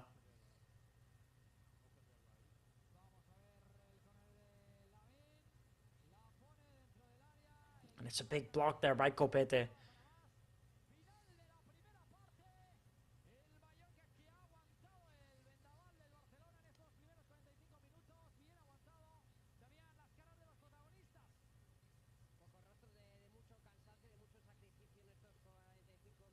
And now Lamine Yamal to take the corner here. Puts in a low cross. Samu Costa ends up clearing it, and the referee blows his whistle. And that is the halftime whistle here at this Lluís Companys Stadium. And what a first half we've had here from both of these sides. Barcelona holding the ball with obviously a lot more chances and a lot more possession. 78% possession for for Barcelona, and 22% possession for Real Mallorca. 24 shots for Barcelona, only 3 on target. 0 shots for Real Mallorca so far. And of course, Real Mallorca have had some decent chances, even scoring a goal that I didn't get a really good look at it, but a very, very close offside call from that Real Mallorca goal. I'd like to have a look at it after. But again, Real Mallorca playing very decent so far, defending very, very well. And you have to say, the man of the match so far in the first 45 minutes, without a doubt, Leo Roman, that Real Mallorca goalkeeper. What a match he's having so far. He's made some very, very, very big saves in this side. But again, Real Mallorca just have to score their chances that they get. They haven't had many, but the ones they do get, they have to start scoring. And they definitely stand a chance. They definitely stand a chance in this match. And now, going into this first half, 0-0, it's definitely a big advantage for Real Mallorca. And Barcelona, of course, keep on insisting, getting a lot more stressed as every minute goes by, not being able to score and having that many chances. But again, we'll see in the second half. Matters of fact, we are going to go on a quick break now, and we'll be back very, very soon for the second half. Don't go anywhere, because we have so much more exciting news to come up. Do not go anywhere. We'll be back very shortly.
esperando a los protagonistas que salgan ya en el terreno de juego. Vemos que hay jugadores del Mallorca calentando, pero sin mucha intensidad, lo mismo que del FC Barcelona. Y Jovan, hablábamos de esta primera parte que yo creo que ha tenido un nombre claro, que es Leo Román. Si hablamos del tema de datos... And we are back after that quick break that we just had. The players are heading out now into the pitch, doing a little bit of a warm-up, the Real Mallorca players, while they are waiting for the Barcelona players. And in case you did miss that first half, we had a very, very interesting first half. Not quiet at all. Very, very intense, where you could say mostly Barcelona in possession of the ball, mostly attacking, and some very, very, very big saves by Leo Roman, the Real Mallorca goalkeeper, who had an amazing first half. I mean, made so many important saves. And you'd have to say Real Mallorca defending very well so far, even having 2 or 3 very good chances to score. They even did score a goal. Mateo Jamos scored a goal where it was given offside. I haven't had a chance to look at the replay, but when I was looking, it didn't quite look offside to me, or even if it was very, very close. And so again, Real Mallorca playing very well, very better than expected. And it's going to be a very exciting second half. Maybe, you know, Barcelona, they came up with a bit of a lineup today to rest more of the important players, as they do have a Copa del Rey final this weekend. This Saturday, matter of fact, the Copa del Rey final at 10 Central European time, 10 p.m. kickoff. That's going to be a very interesting one. They have Barcelona up against Real Madrid. So, you know, the manager, Hans Flick, deciding to rest some of his better Barcelona players, maybe now going to make some changes going into the second half, as maybe the match isn't going as he expected. Barcelona have plenty of chances, plenty of the possession, but no goal. Real Mallorca defending very well and even having 2 or 3 very good chances, Real Mallorca. So again, I think it's going to be a very, very interesting second half, and we'll see what it has to offer. Just wondering if Hans Flick is going to make any changes to this Barcelona side. Everything is going well on this Real Mallorca side, so I don't think they'll make any changes. But I am very curious to see if Barcelona do make any changes on this matchup. So again, we will see about that.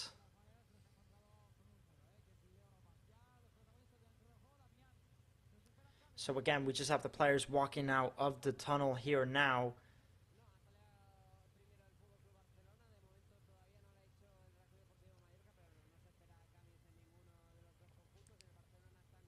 Getting word now that there isn't going to be any changes made for either of these sides.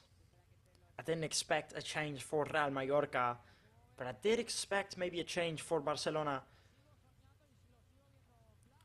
But I guess the referee, the managers have decided no changes now. I do see the Real Mallorca players walking out of the tunnel. The Barcelona players are already out on the pitch, and now we have the Real Mallorca players walking out.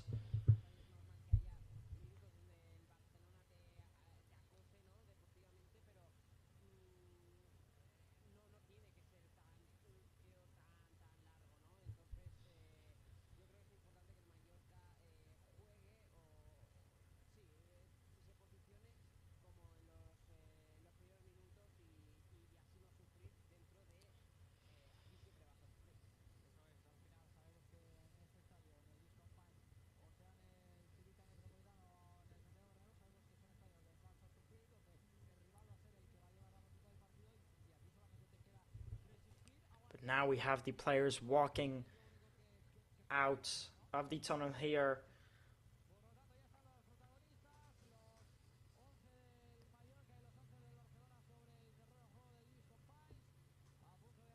And again, a very, very exciting second half to come up here.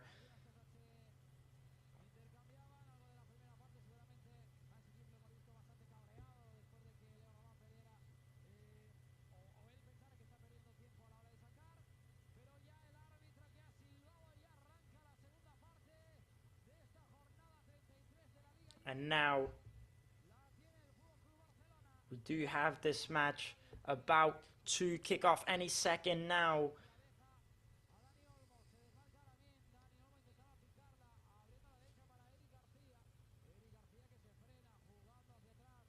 And the referee has kicked off, and now we have started the second half of this match.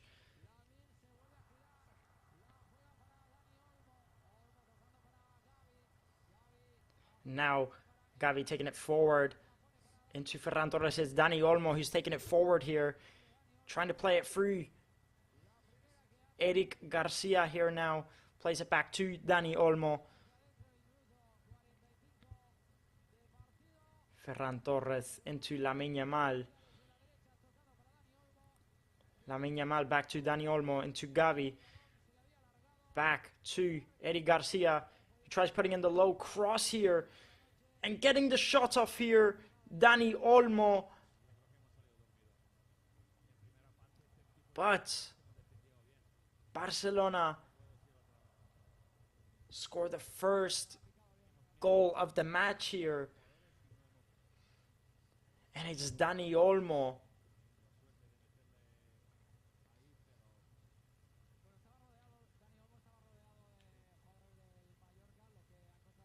And Barcelona now lead at the beginning of this second half. And what a shame here for Real Mallorca.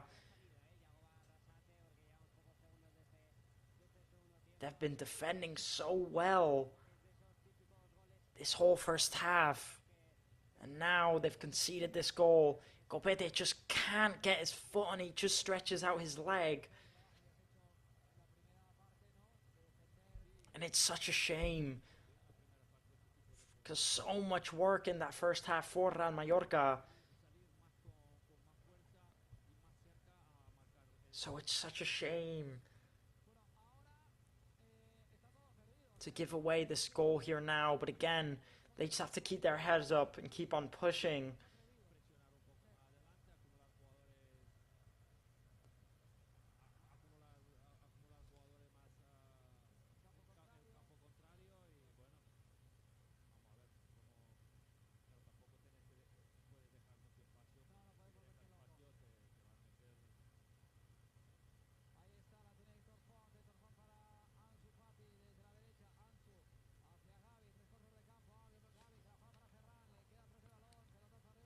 Now, Barcelona again with possession of the ball. 47 minutes in here, and Barcelona leading 1-0 at their home ground. Dani Olmo with the first goal. Now here's Ford into Ansu Fati. It's Gavi. He's going to play a free ball here into Ferran Torres, who just can't manage to turn around.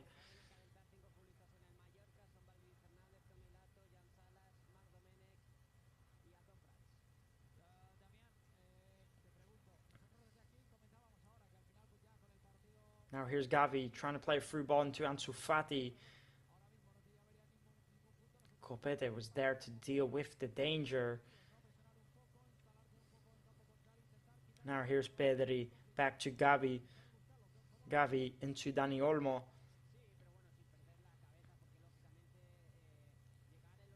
And again, Real Mallorca are definitely still in this match. They just have to keep up the work.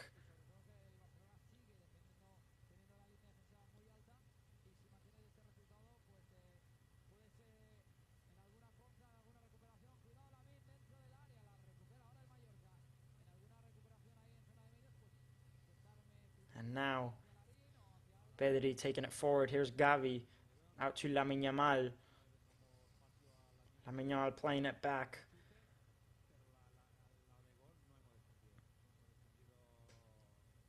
Now here's Ferran Torres taking it forward. The ball into Lamine Yamal, who just gets caught up here. Mallorca clearing it quickly. Now here's Pedri playing it out wide to Héctor Ford. Héctor Ford into Ansu Fati. It's going to turn around and give it back to Pedri. Pedri into Gavi. And now Ansu Fati taking the shot on. Leo Roman again for the big save.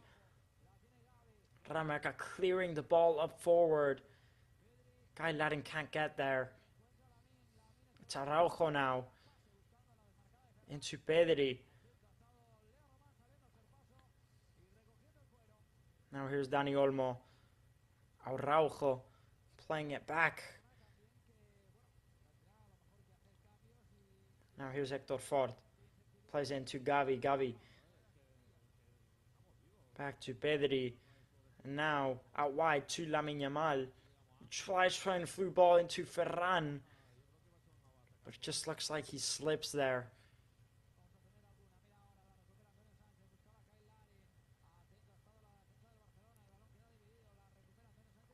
It's a decent shot there from Ansu Fati, the long shot. Plenty of power on it.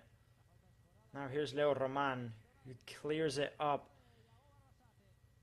Antonio Sanchez into Guy Laddin. They can't seem to make it work.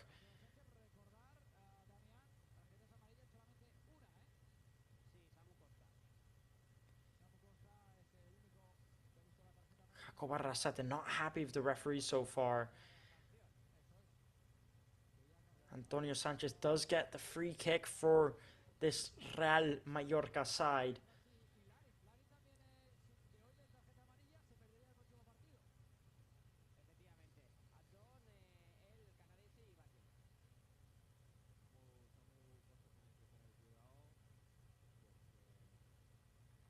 Now Samu Costa getting away with the foul here.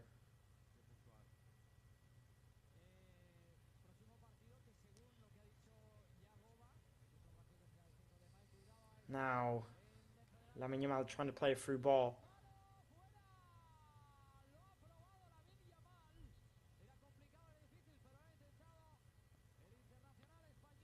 Now here's Leo Roman, who plays a poor pass. Looking for Guy Laddin here. Now here's Dani Olmo into Lamine Yamal, who cuts in, takes the shot off, trying to curl it in that left top corner, but too much height on the shot, ends up sending it over. But we all know he is capable of doing it.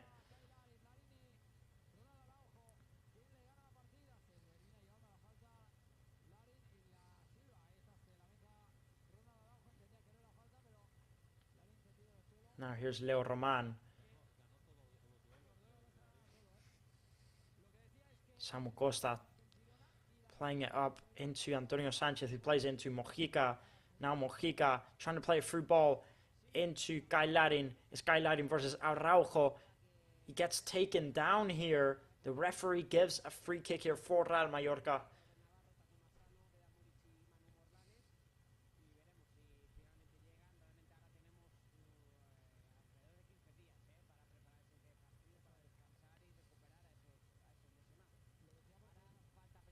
Now Guy Laddin just looks quite hurt here.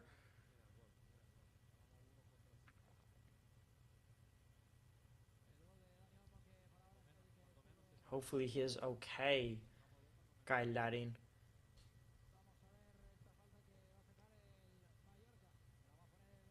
Taking a look here at the replay from that Barcelona goal. The ball just goes into Dani Olmo. There are about 5 players around him, but just no one challenging him on time.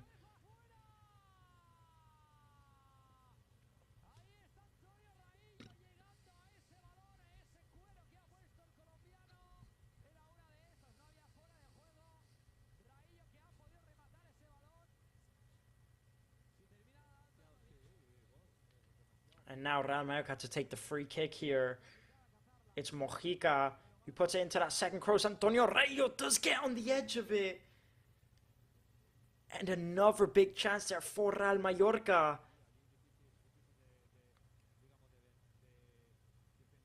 And I'm not quite sure if he was on or not. But either way, he missed it, so it is a goal kick.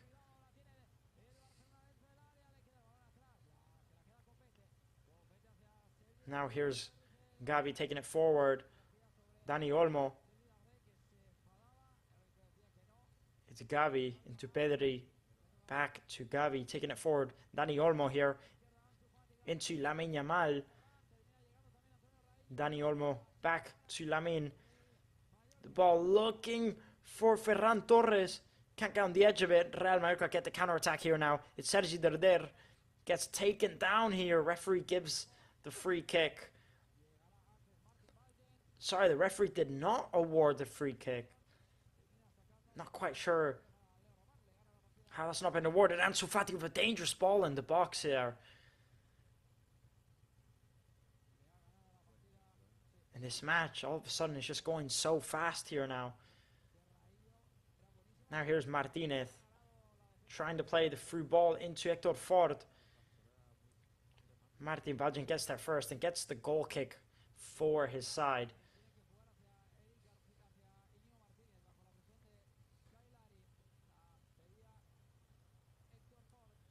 And what a chance that was there for Real Mallorca with that free kick play.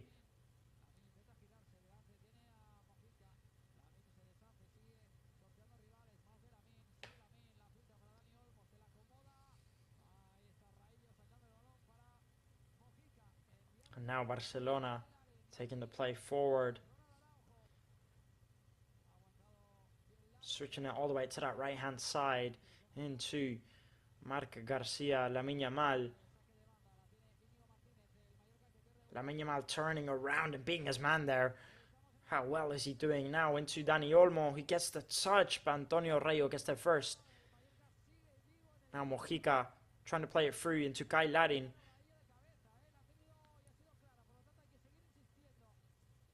Kai Larin giving away the throw in here. And now Szczesny.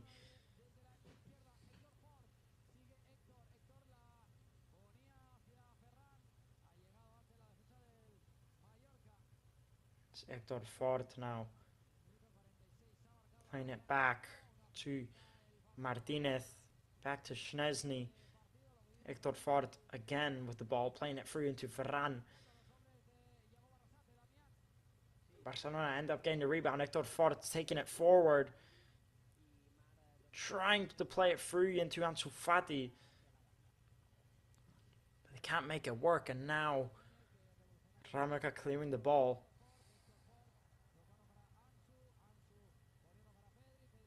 Now here's Pedri. Here's Gavi. Back to Dani Olmo into Gavi. Ansu Fati. Gavi, Dani Olmo. Gavi.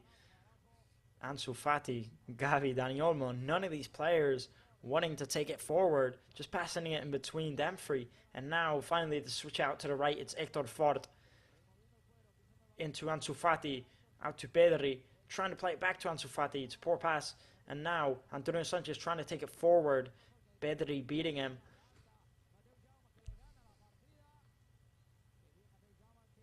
It's Dani Olmo out to Hector Ford. Back to Gavi. Now here's Pedri out to Gavi. Hector Ford now. Hector Ford taking Mateo Jaume on. Mateo Jaume defending him very well. And now Antonio Sanchez gets the throw-in for the Real Mallorca side.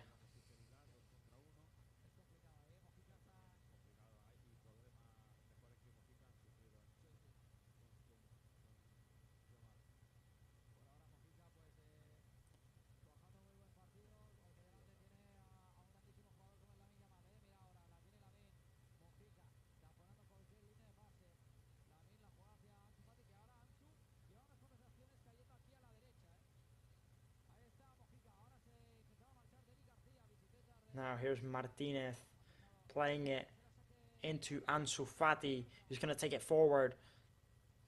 Pedri out to Marc Garcia. Ansu Fati now trying to play it back to Lamine. Copete gets there first. Copete turning around here into Mojica. Mojica with some lovely skills. He ends up getting the throw in here.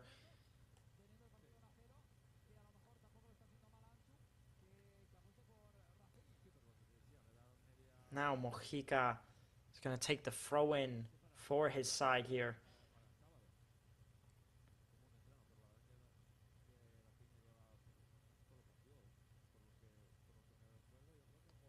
Now here's Omar Mascarell trying to take it forward, ends up losing it. It's Dani Olmo trying to play the through ball into Ferran. Copete is there to cut it. Now Mateu Jaume. Out to Copete, back to Raillo, back to Leo Roman. Leo Roman out to Mojica. Mojica back to Leo Roman. Now Antonio Raillo, back to Copete. Real Mallorca maybe starting to hold a bit more of the possession now. Trying to play from at the back. Trying to play through ball into Guy Larin. It is offside. Now it looks like Rafinha and Fermin will both be coming on here for Barcelona. And Dani Olmo and Ansu Fati both coming off here for Barcelona. And Fermin and Rafinha both coming on.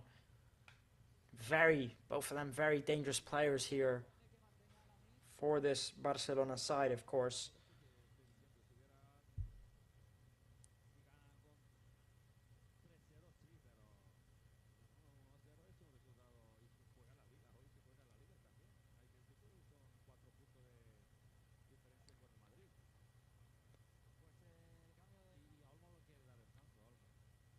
Now, Ansu Fati and Dani Olmo both coming off here.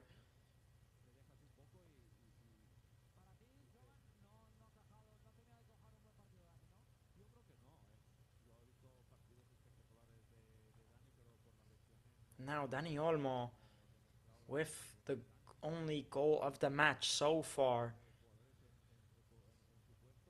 He did have a decent match, but I have seen him play better. But again, did have still a decent match. And now Fermin gets taken down here, gets the free kick.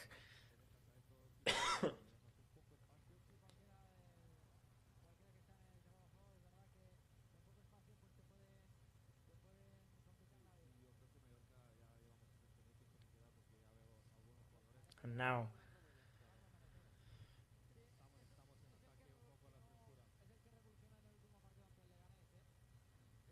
Marc Ford out to Gavi. Gavi's going to switch it all the way out to Lamine. Lamine back to Marc Garcia into Ferran. Ferran out to Lamine. Ferran tries making the run, gets taken down.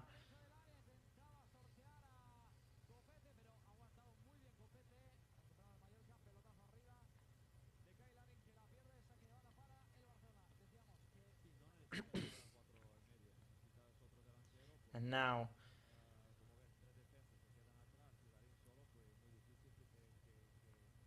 here's Barcelona. It's Lamine Yamal. Lamine Yamal tries to cut in and pass it back, but he gets taken down there by Copete. And Guy Larin loses the ball here, gives a throw in to Barcelona. And it looks like Real Mallorca are going to be bringing on Marc Dominic here. The player that currently plays for Mallorca B team, now coming on up against Barcelona. What a moment for this young player.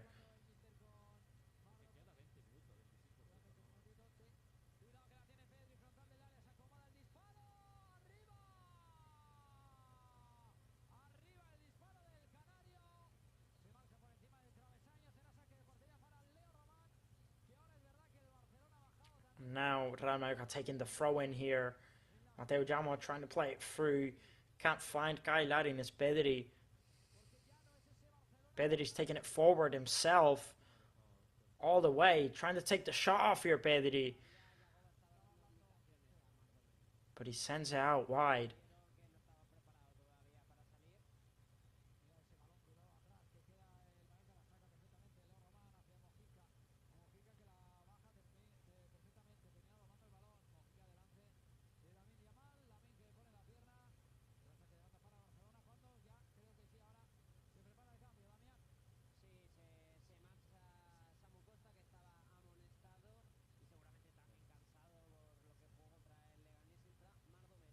Now here's Leo Roman. Ball into Mojica here. Now Mojica gets the throw in here for his side.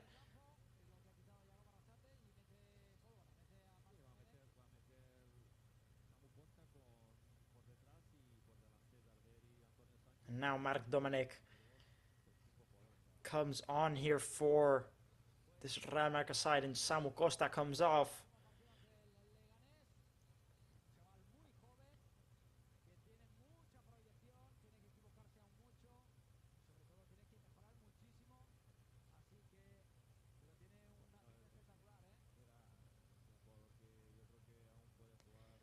And a very, very young player coming on a match like this. It's a massive moment for him.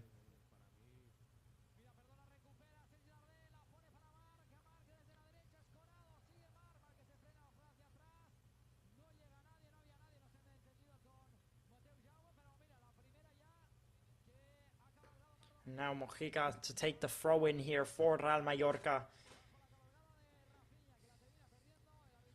Now Johan Mojica takes the throw in here into Kai Larin. Kai Larin pushing on forward. It's Sergi Darder. He can play Marc Dominic free.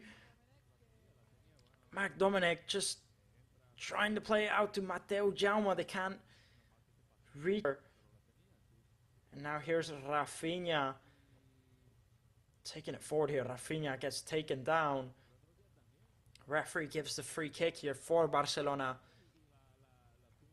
And both of the substitutes for Barcelona and for Mallorca already making an impact here.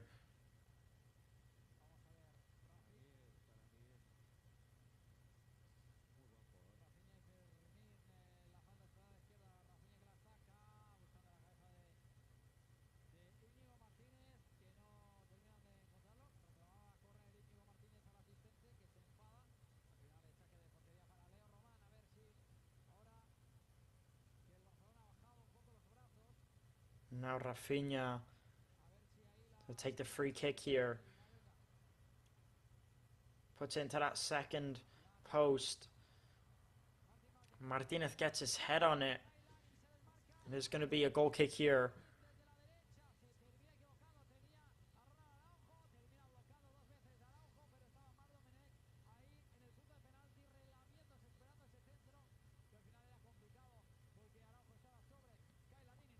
Now it is going to be a goal kick here for Leo Roman. Takes it quickly. And now a through ball here into Kai Larin. He's got Marc Dominic on his left. Tries putting in the cross. Araujo blocks. He gets the rebound. Tries putting in the cross again. And it's blocked again by Araujo. And that was a big chance there for Real Mallorca again. If he could have got the cross in sooner, and he could have found Marc Dominic there. He was all alone in the box, and now Real Mallorca to take the corner. Sergi Darder to take the corner for Real Mallorca. Sergi Darder putting it into Antonio Raillo, who just puts it over the crossbar.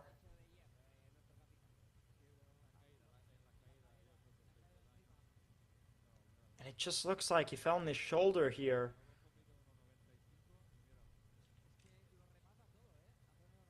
Hopefully he is okay. And what a jump that is there from Antonio Raillo to get his head on that.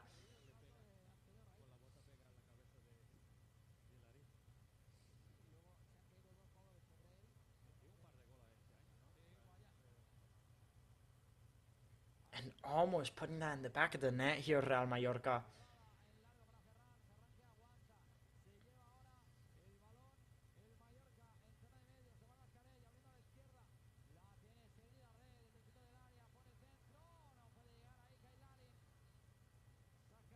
Now, Barcelona to take the goal kick here. Taking it quickly here, Szczesny. Ball into Ferran, who ends up losing it. Now here's Real Mallorca. Down that left-hand side here. It's Sergi Darder trying to put in the cross into Kai Larin. Araujo clears it. Now, what ball that is into Mateo Jamo, who ends up getting taken down. And what ball, what pass that was there from Copete. Mateo Jamo just gets taken down there.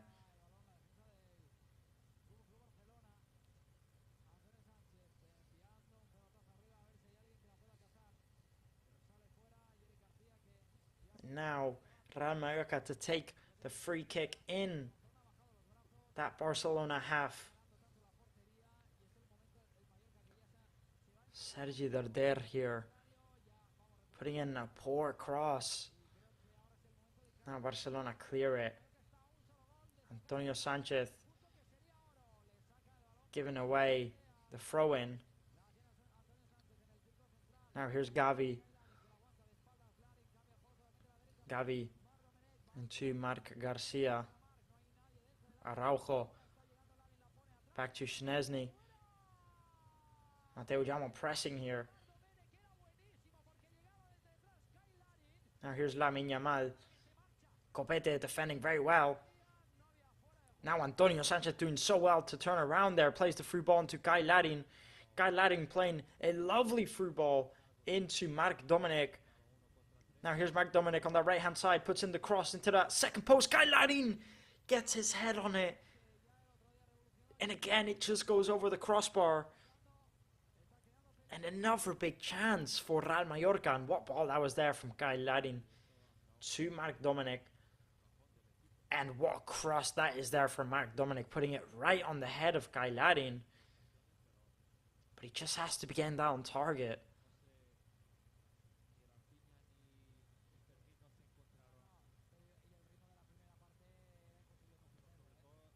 And now, Real Mallorca giving away the foul here. Ferran Torres gets taken down.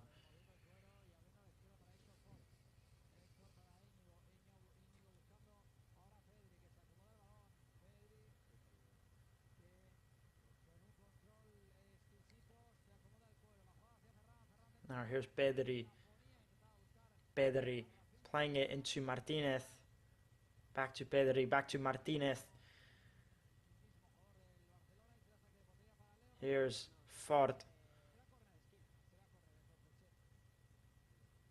What touch that is there from Pedri on the left-hand side here. Now Pedri putting the ball into Ferran Torres with a lovely touch. Tries putting in the low cross.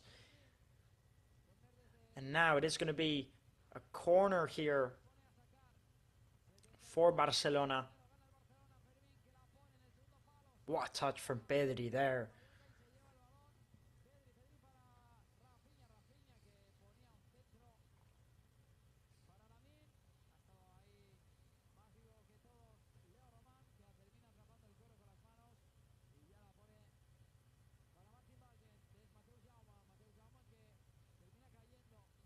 Now here's Fermin putting in the cross here. Here's Rafinha. Tries putting in the cross in the second post. Leo Roman gets there first.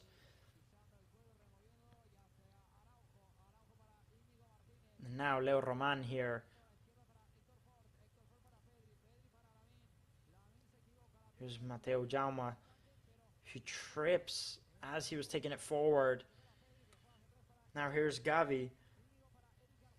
Into Rafinha. Rafinha back. Here's Gavi again.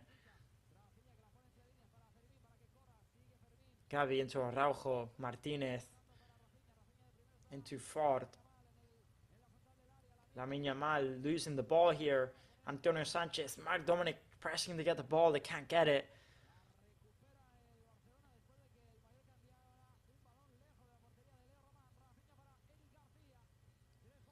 And now, here's Rafinha playing the ball into... And now here's Lamine Yamal. Lamine Yamal playing the ball into Héctor Ford. Rayo clearing it. Now here's Pedri. Now here's Rafinha into Marc Garcia. Here's Gavi. Gavi back to Marc Garcia. Into Dani Olmo. Here's Pedri. Back to Marc Garcia again. Now here's Rafinha into Ferran. Here's Gavi out to Lamine Yamal. Lamine Yamal trying to put in the cross into that second post. Antonio Rayo is there to clear it. Now it looks like Pau Victor and Gerard Martin are both gonna come on here for Barcelona.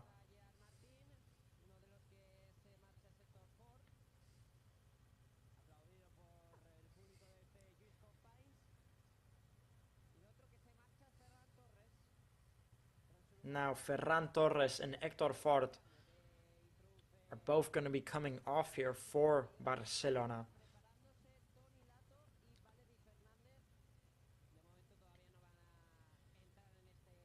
And it looks like Toni Lato and Valery Fernandez are both warming up here for Real Mallorca.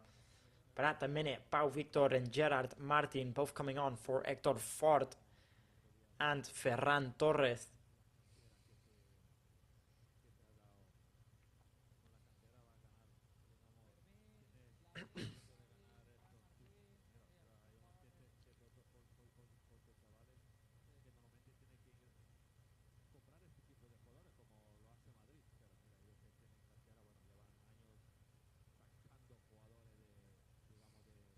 And now, just about 13 minutes to go.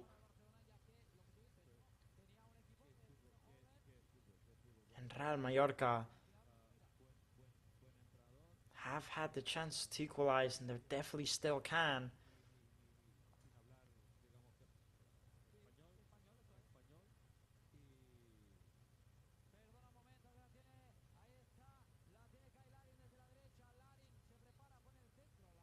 Now Martin Valgent is going to take the throw in here. Larin trying to bring it down. He can't. Now Barcelona get the ball. Larin again trying to hold it. Gets into Mateo Jaume. Plays it through into Larin. It's a lovely ball. Larin now trying to put in the cross. Can't make anything from it.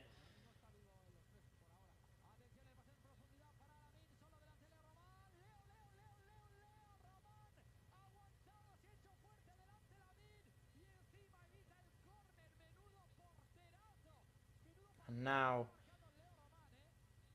here's Gerard Martin into Rafinha. Back to Gavi, back to Pedri. Now Pedri playing a lovely through ball into Lamine Yamal. Now Lamine Yamal, absolutely, what a save from Leo Roman. And Lamine Yamal 1v1 with all the time in the world against the keeper. And Leo Roman makes a big save here. Now here's Gavi into Pedri. And what a save that is there from Leo Roman. What a goalkeeper. He's been this match. He's made 10 saves this match. He's been absolutely spectacular.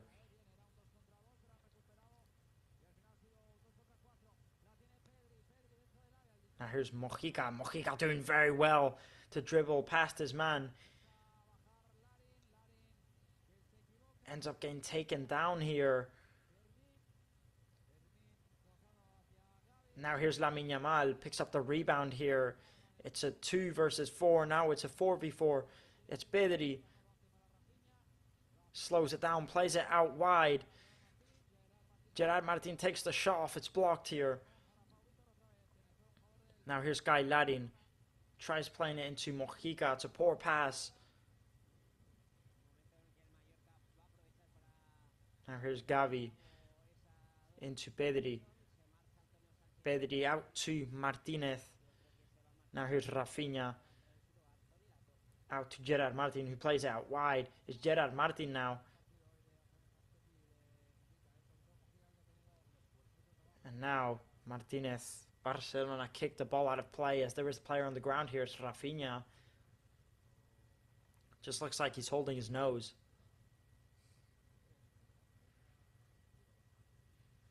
Just looks like he got hit there by Martin Valgent on the shoulder. Now Looks like Real Mallorca are going to make the most to make some substitutes. Toni Lato coming on for Antonio Sanchez. And Valeri also coming on, and Johan Mojica coming off here. So Valeri and Toni Lato on, Mojica and Antonio Sanchez off.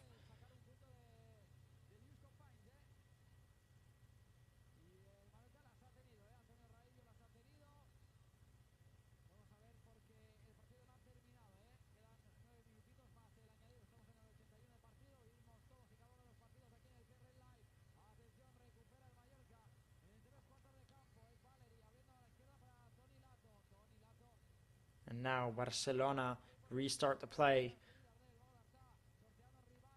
It's Martinez here.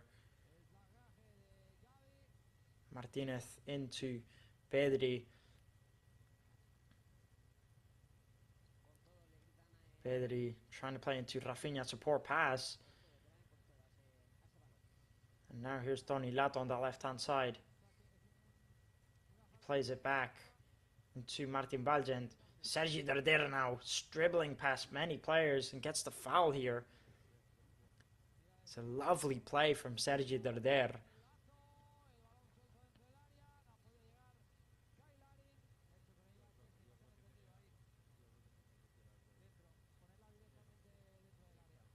Now Sergi Darder gets the free kick here.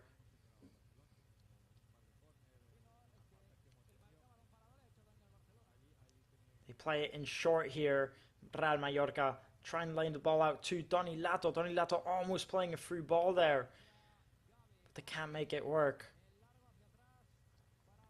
Now Szczesny plays it quickly.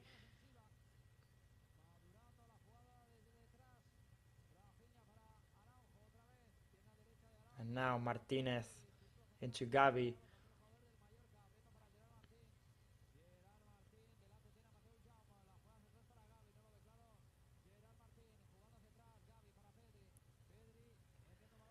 And now Araujo with the ball.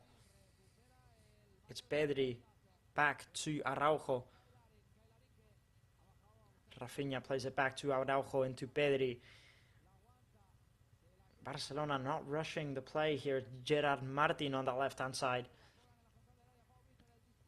It's Gavi playing it free into Rafinha. Rafinha playing it back. Lovely tackle here from Omar Mascarell. Playing it into Kai Larin. Now here's Kai Larin playing it into Darder. Darder losing it here now. And now taking the shot off here, Barcelona. Big save again by Leo Roman. The ball did go almost right at him, but again, it's still a big save here. It was Fermin who got the shot. No, not Fermin, sorry. It was Pau Victor who got the shot off.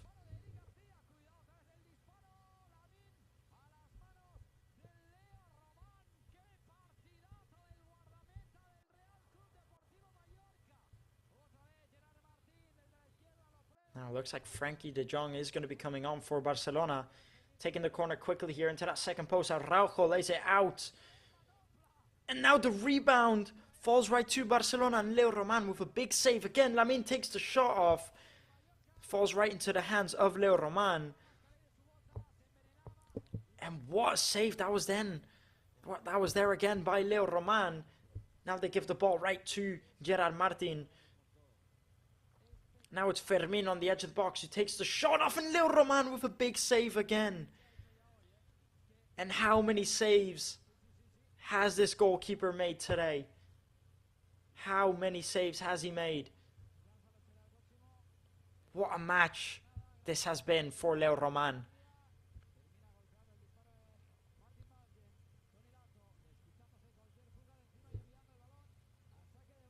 A big save by Leo Roman.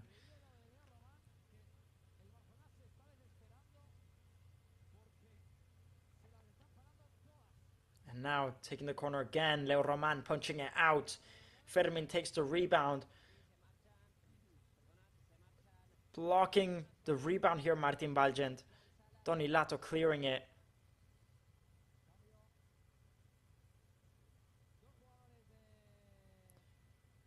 Now Frankie de Jong is going to be coming on here for Barcelona.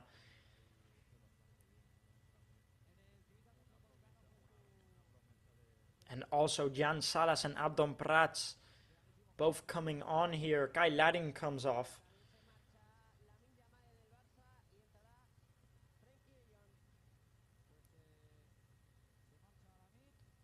And Omar Mascarey and Guy Ladding both come off for Jan Salas and Abdon Prats. And for Barcelona, Frankie de Jong comes off and Lamine Yamal comes off.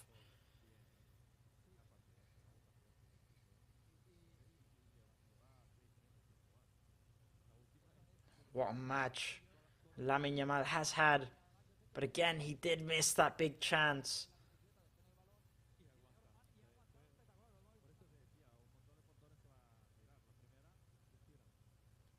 And what a match. What player Lamine Yamal is. He played some lovely through balls.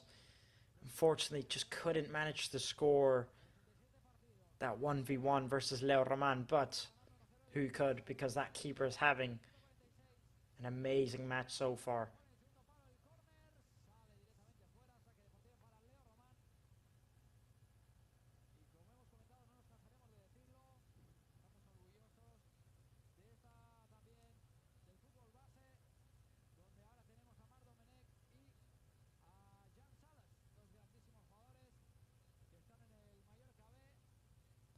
Now, looking at this squad, it's a poor cross from Barcelona. It's a goal kick for Real Mallorca. And two players that come from the Real Mallorca Academy currently on the pitch, Jan Salas and Marc Dominic, both playing here up against Barcelona. And what a moment this is for them.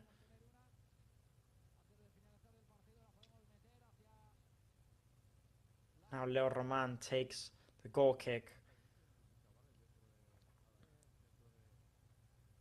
Abdon Prats chasing the ball here. Tony Lato chasing it down versus Marc Garcia. It is going to be a throw in here for Real Mallorca.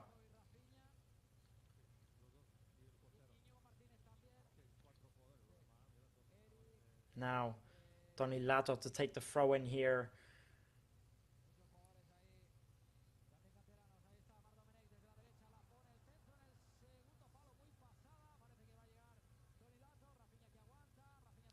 Now here's Abdon Prats, brings it down into Valgent. It's Leo Roman who plays it into Abdon Prats, who does very well to bring it down. Playing it out wide down that right wing. Jan Salas putting in the cross. Far too over. Now Real Mallorca do get the corner here.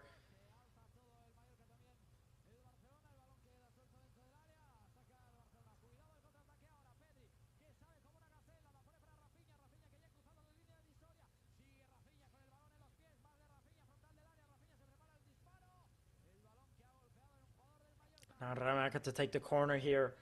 89th minute. Can they make anything from this? Putting it into the corner. Barcelona clearing it. And now going Barcelona breaking on the counter attack. It's Rafinha against Tony Lato. Tony Lato blocking the shot, defending very well.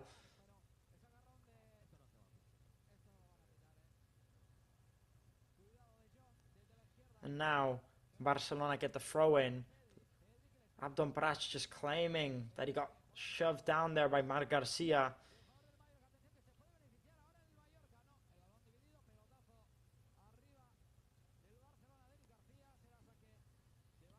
There is going to be no VAR or no check, of course. Now here's Frankie de Jong getting word that there is going to be 4 minutes added on here, extra time.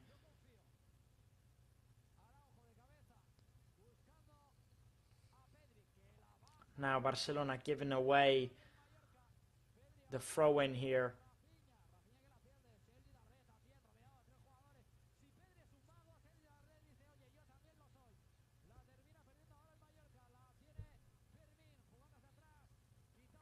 Now Real Mallorca taking the throw in here. And everyone just chasing that ball here. Tony Lato cutting it through. Sergio Derder doing very well to hold on to the ball here. Ends up losing it though.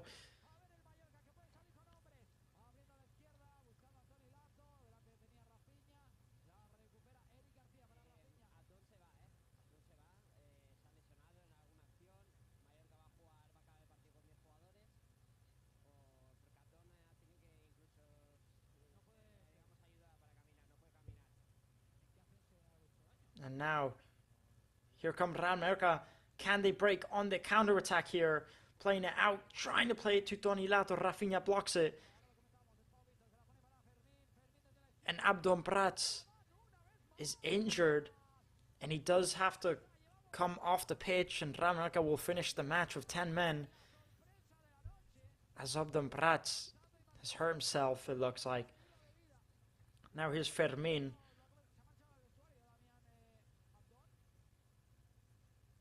Now Fermin into Rafinha. Back to Fermin. Fermin gets the shot off and a big save by Leo Roman again. Gerard Martin with the ball, trying to put the cross in. Real Mallorca clear it.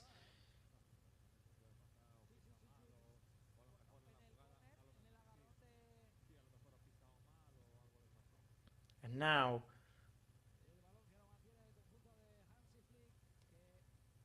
Barcelona to take the throw in. 2 minutes left to go.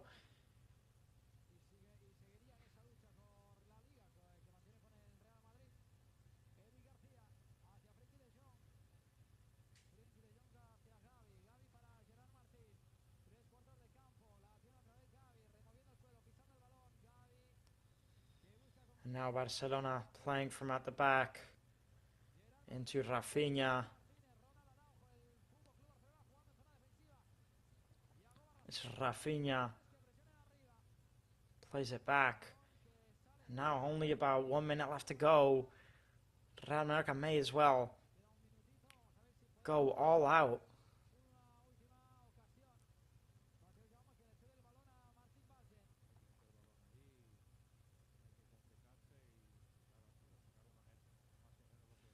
The question is, will Real Mallorca have one more chance?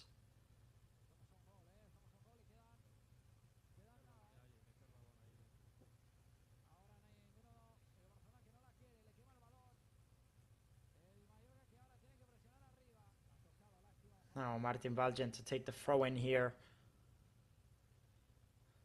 Sergi Derder booting it up here.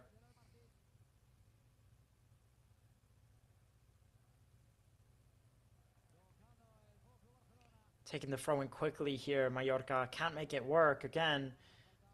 Martin Valgent. Barcelona get the throw in here.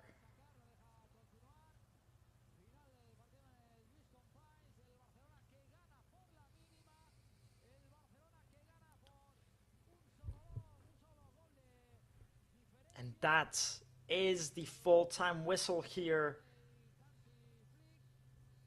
at the Estadi Lluís Companys. And Barcelona winning it just by 1 goal, winning 1-0 here. Barcelona. And such a shame here for Real Mallorca. Very, very proud, I'd say, these players for the match that they have put up.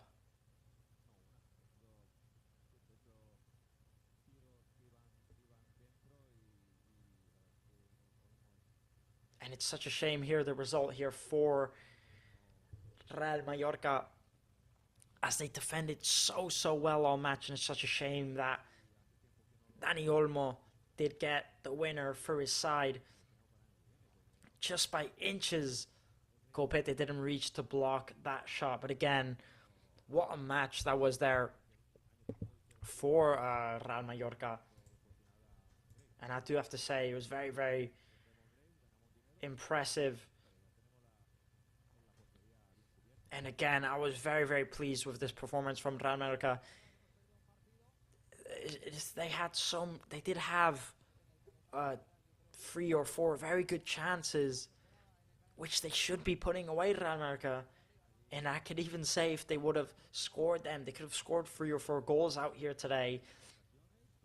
And with the way they would have defended, I do think Real Mallorca could have won this match out here today, or even definitely get a point. But they just struggled a bit to score their chances. But again, it was such a big defensive display, especially, no question, from that man, Leo Raman, the Real Mallorca goalkeeper.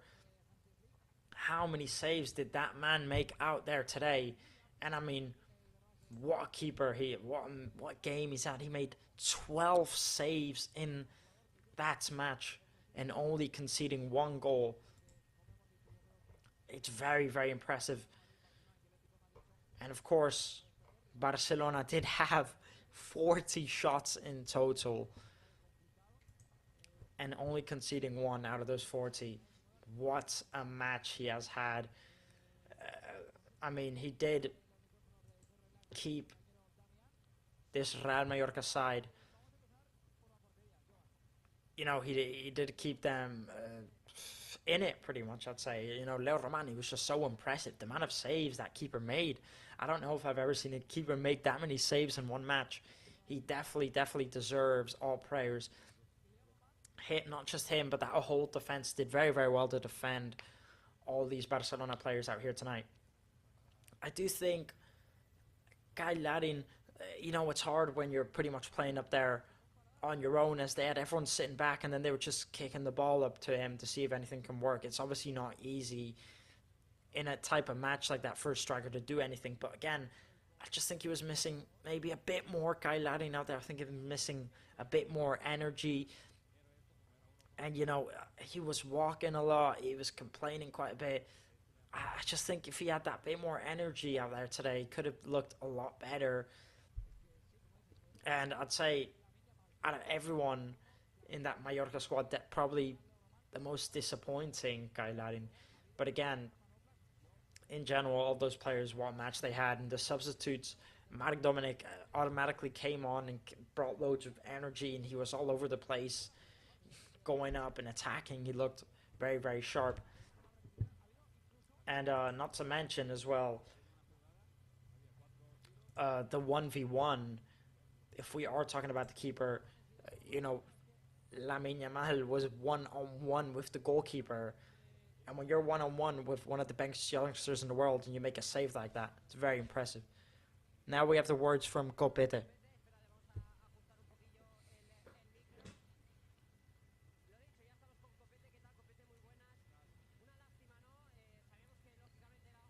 It's a shame, no? Obviously, we knew it was a very complicated match, but the team gave everything until the end. Yeah, the truth is, we played pretty good. I think we knew where we were coming. We knew it was going to be hard. We had to work a lot. But I think it's a Barcelona that are a bit stronger than other years, and you can see that, especially with the European competitions. But I'm very happy with the team's work, what we did until the end. You know, we were very lively up until the end. But now we just have to rest and focus on the next. Mateo Jalman disallowed goal, and your header, you guys were very close. Yeah, you know, we knew with Barcelona we weren't going to have that many chances, but the ones that we did have, we couldn't put them away. We knew that Mateo's goal was offside, so was mine. But, you know, we just have to keep on working. Very proud of the team. We have to keep on going until the end of the season. Leo Roman, without that much time playing, what a match. Well, you know, I'd rather he play one match like this than he play normal ones all the time. You know, he's not played for ages in a pitch like this.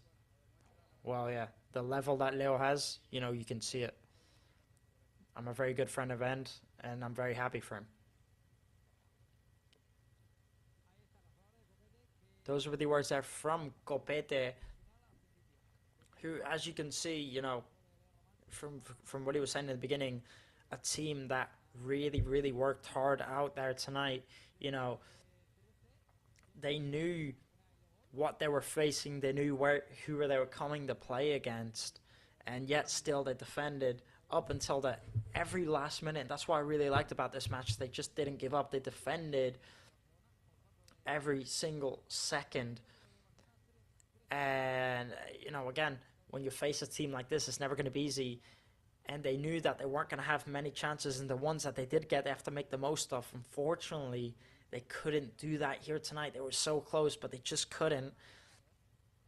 And then also one thing he said, it is a strong Barcelona side. I mean, looking at how far they made it in the Champions League, I mean, they were resting some players, but yet they still have a very strong squad this year. And then what he said there at the end is, very, very happy for Leo Roman, and we know his level and what he's capable of. And not only do we have Leo Roman, we also have Dominic Greif, so we have two who, in my opinion, is also very top goalkeeper. So, Real Mallorca have two very top goalkeepers, in my opinion. Some of the best in the league. And, what a match that Leo Roman has had, seriously. It's the progress. I mean, what a guy up against a team like this. It's not just any team. You're looking at the group leaders. He made that many saves. Maybe he deserves more minutes. You never know. After a performance like that, Dominic Greif, you could definitely say he's got his competition going now. And one thing he did say is that they knew they weren't going to have that many chances, but the ones that they did have, they had to put away to win the match. And, they just couldn't do that. And they did have a few decent chances. Some of them very, very close ones that should have been goal. So it's such a shame that they couldn't put away. But either way, I think every player should be, proud and happy with the performance, because it was a very good performance. And now they just have to focus next Monday up against Girona at the Estadi Montilivi. For those of you who don't know, the Girona Stadium. Real Mallorca play away again next week on Monday. They just have to focus on that now, on what's coming, and on getting all the amount of points as possible before the end of the season. Now, the question is, where does that leave Real Mallorca? They are still 7th place with 44 points, but a game ahead, a game in front of most of the other teams on the table. So, depending on the outcome from the other results, we will see where Real Mallorca end. Of course, just behind them in 8th place are Celta Vigo, 43 points, just 1 point behind them. And we saw the match they did against Barcelona. So, a very dangerous side. They put 3 goals. Borja Iglesias put 3 goals against Barcelona. But they also did concede 4. On the other hand, Real Mallorca only conceded 1 out here today, but they didn't score any. So, it shows that they are 2 top clubs up there that deserve those places. And then, of course, they do have Real Sociedad at 9th place with 42 points, just 2 points behind Real Mallorca. And then Rayo Vallecano and Osasuna at 10th and 11th with 41. So, again, plenty of teams, plenty of competition still for that Conference League or Europa League spot. And, Real Mallorca just need to rack up as many points as possible, if they want any type of possibility. Of course, Celta Vigo's next match are Villarreal, who are a very tough opponent, sitting at 5th place. Real Sociedad will be facing Alaves. On paper, should be winning that. They would take Real Mallorca if they do win that. And Rayo Vallecano face Atlético de Madrid. And then Osasuna face Sevilla. So, all of them tough matches, I would say. But on paper, maybe Real Sociedad should be winning it. But again, it's just going to depend on what the other teams do, on where Real Mallorca will be placed and within the next few days. And hopefully, it's good news for Real Mallorca. But again, we have to wait to find out. If they would have got a point today here, it would have been massive. It's such a shame they couldn't, because I really, really feel like they did deserve it after that amazing performance. But unfortunately, it just couldn't be. But again, now we have the words from Leo Roman.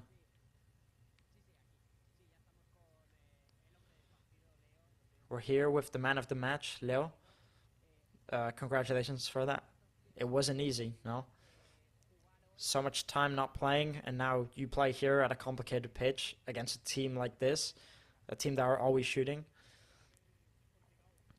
Yeah, in the end, it was complicated. I think I've been 4 months and a half without playing. It's hard, yeah. But I try and be concentrated always, try and train really good for when they need me and these chances. And I try and demonstrate to the people that you know,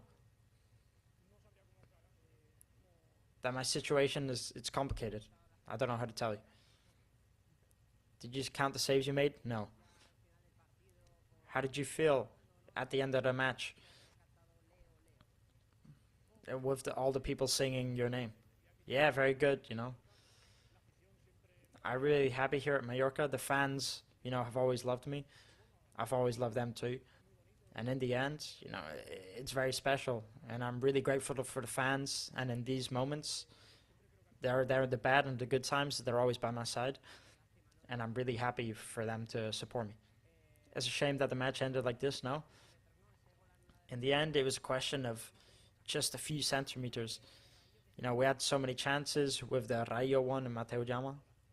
Yeah, you know, Barcelona, we knew it was going to be like this. We knew it was going to be this style. Not because we're Mallorca, but, you know, because, you know, in Europa, in League and Cup, they're a team that, you know, destroy their rivals. And, you know, us, we defended very well. And, yeah, we were very lively the whole match. And any play, I made saves, but they could have scored, you know. So I'm very satisfied with the team's work, and we have to continue now. Those are the words there from, in my opinion, the man of the match. They did give the man of the match to Pedri, but completely, in my opinion, without a doubt, this man deserved the man of the match, and I'll be giving him definitely my man of the match. Don't get me wrong, Pedri had a spectacular match. You know, he gave 1 or 2 amazing through balls, and he was good, but in my opinion, nowhere near as amazing as this goalkeeper here tonight, who made, I believe, 12 or 13 amazing saves in total. He was all over the place, who saved Real Mallorca from so many goals. But hey, that's not the important part. The important part is he had an amazing match, and, you know, I wouldn't be surprised if he's getting offers after that showcase, after this match, if he's getting call-ups from bigger teams. As I do think there are in Real Mallorca, I definitely think 1 or 2 players are going to be getting big call-ups this summer, you know, because they do have 1 or 2 amazing players of quality on their feet. Even this keeper, I definitely think Real Mallorca could be in for some big paychecks this summer, because they do have some amazing players that I think quite a few clubs will be keeping an eye on these players, looking at how good their season has been. And they, yeah, again, as I said, they just have a few amazing players that, who knows, could be making a big move this summer. And, you know, Real Mallorca could be getting the big paycheck this summer. But again, we don't know that. We will see what everyone's plan is in the future. But for now, we're here to talk about this match and how well it was. One thing I do also want to mention is Mateo Morey, who's not been a starter in quite some time now, who's not had that many minutes this season, and yet I think he did such a good match here today. Mateo Morey, I think he was all over the place. I think he stole the ball loads of times, and he even went on to score that goal that apparently was offside just by inches. I still really want to rewatch that, because from where I saw it, it didn't look offside, but I'd have to look at the replay again. But either way, even it was just by a few inches, who went on to score that goal that was called offside. And he just had a great match defensively as well. I think he looked very, very impressive. And also Sergi Derder, another player who, in my opinion, every match has been spectacular this season. And again, he was very good today. You know, he gave 1 or 2 really good, really amazing through balls that I was very happy with. And I think the players on the bench also did, all of them did their job, except for, of course, Abdon Prats, who came off injured within 2 minutes of coming on, unfortunately for him. But apart from them, I think all those bench players that came on really, really brought the energy to Real Mallorca and you know, starting to play better, switch up the energy. I think you could really see when they came on how much of a difference they make. Mark Dominic, that number 30, every time he comes off at the bench, all of a sudden the team just feels so much more lively, switches on the energy. And I definitely think this kid's going to go far. He's very, very talented. And I can't wait to see more from him. And I just think everyone did their job in the midfield and the defense, the goalkeeper. The only place I really think lacked a little bit was the man up front, Guy Lighting. He didn't play bad, but I just think he needed more energy. He was walking a lot. He wasn't pressing. Obviously, that wasn't a match you needed to press too much to win because they needed to sit back more. But again, he had players running by him. He was just walking. You know, he wasn't making a lot of runs. He wasn't asking for the ball. I don't know. I just think he was missing a bit up front there. But, you know, when you're playing one man up front, you're playing all the rest almost at the back. It's complicated. So, not that much he could have actually done. But again, I think he was missing just a bit more. He did give a lovely through ball into Mark Dominic, but that's about it. And he brought down one or two good balls. But I just think he was a bit missing in this match. And on that Barcelona side, you know, I think, you know, they were all pretty strong, to be fair, on that Barcelona side. Szczesny, I don't think he made a single save in the match. Now we have the words from Kyle Larin.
Those are the words there from the man himself, Kyle Larin,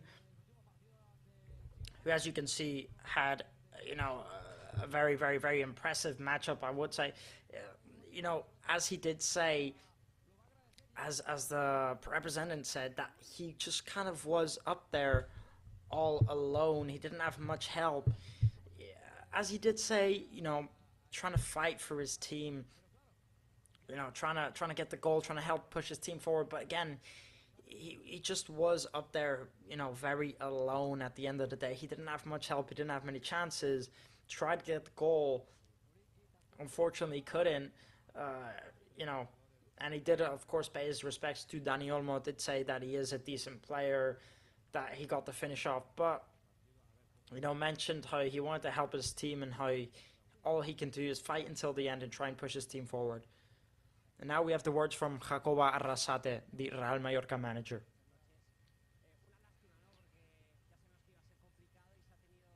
It's a shame, no? You know it was going to be complicated. You had the match 1-0 up until the end. Yeah, we had to work very hard. In some moments we suffered, but we maintained the match. But yeah, they scored 1 goal. And then when they scored 1 goal, that we thought we could get the equalizer. Of course, we were very tired. We had some chances in the end. We had to do some strategies in the end.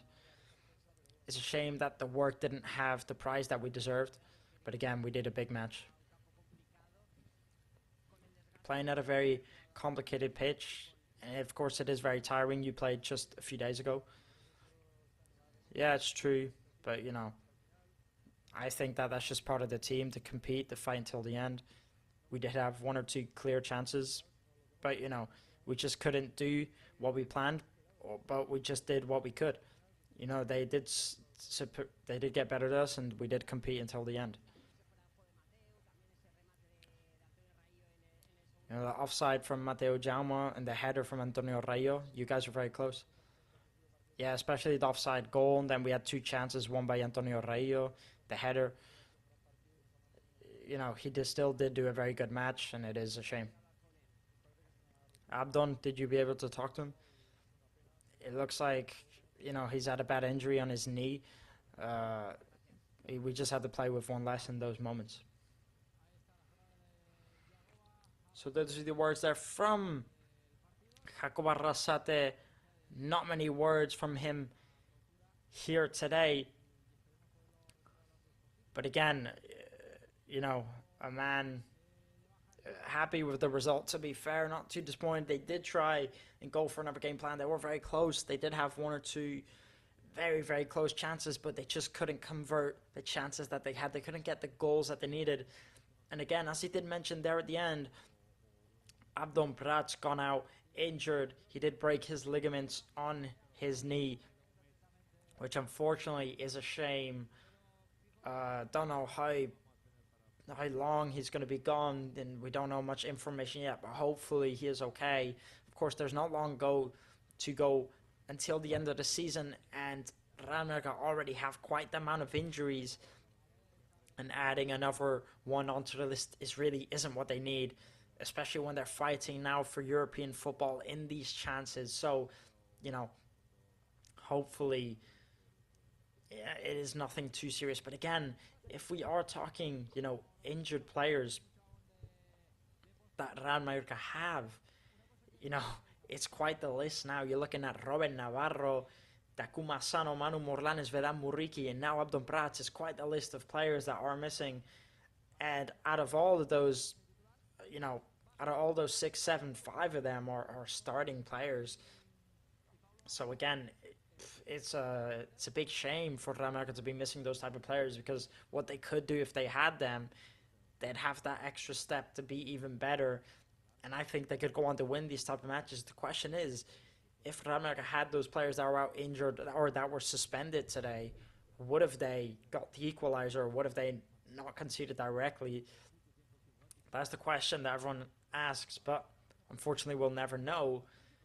But hopefully we do get these players back soon. Takuma Sano, Manu Morlanes, and Vedan Muriqui are all speculated to be back by early May, maybe to make the last 2 or 3 matches of the season. So we'll see. It's just such a shame for Real Mallorca to lose these players at such a crucial time. But again, there are replacements. There are other players. They just do have to step up and do the job, you know, that these players that are injured can't. They just have to step up and do what they have to do. And now we have the words of Antonio Sanchez. First of all, happy birthday, Antonio. It's a shame, you know, this match. You know, we knew it was going to be hard, but we were close up until the end of the match. Thank you very much. Yeah, you know, when you come here, you know you're going to come here to suffer. But even with that, we had our chances. It's true that it is hard, you know, when they close up. We couldn't connect passes, but in the end, they did it good. I think we just have to look at the positive. We were very lively in that match.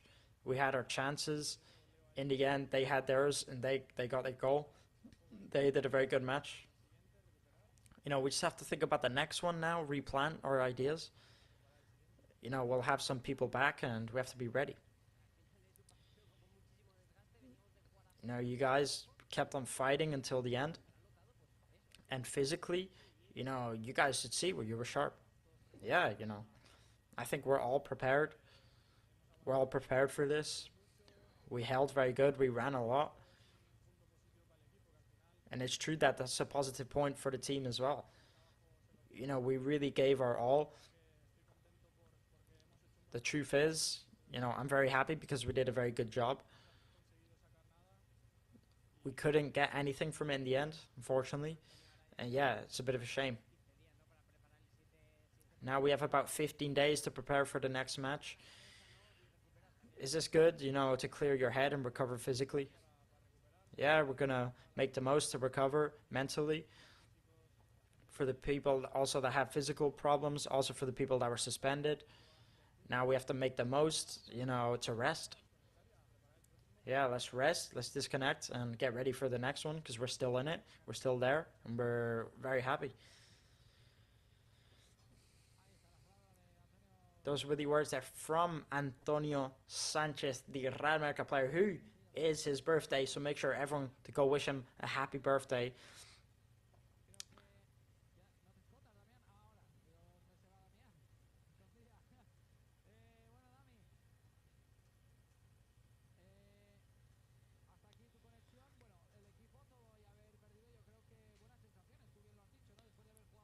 So now our representative Damian is signing off for the night. We do not have any more player interviews up from now on onwards, but of course we still have the Real Mallorca press conference, Jacob Arrasate's press conference coming up. So if you do want to hear that, do not go anywhere because we'll have that coming up very soon.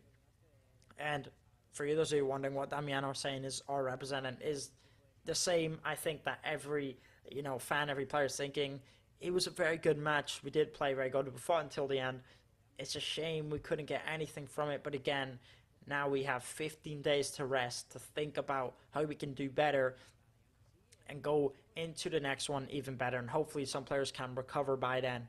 And they will have more options to go in for our next match. And again, physically, they were good. They fought until the end. They had their chances. They just couldn't make the most of their chances. But again, you have to look at the positive from this match about how good it was. You know, Leo Roman, what a match, what a goalkeeper he is. Those defenders, how well they defended. They only conceded one goal, which was a shame. They couldn't get one. But hey, look at the positives. It was a good match. Couldn't make the most of their chances. Unfortunately, no points. But again, now rest, disconnect mentally, physically, get better. And then, you know, just go into the next one even better. Our next match is Girona. We do play that away from home at the Estadio Montivili at the Girona Stadium.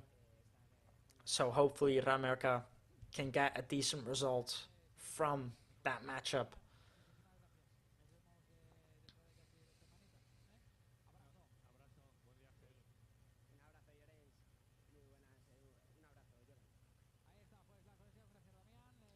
So that is Damian done for the day.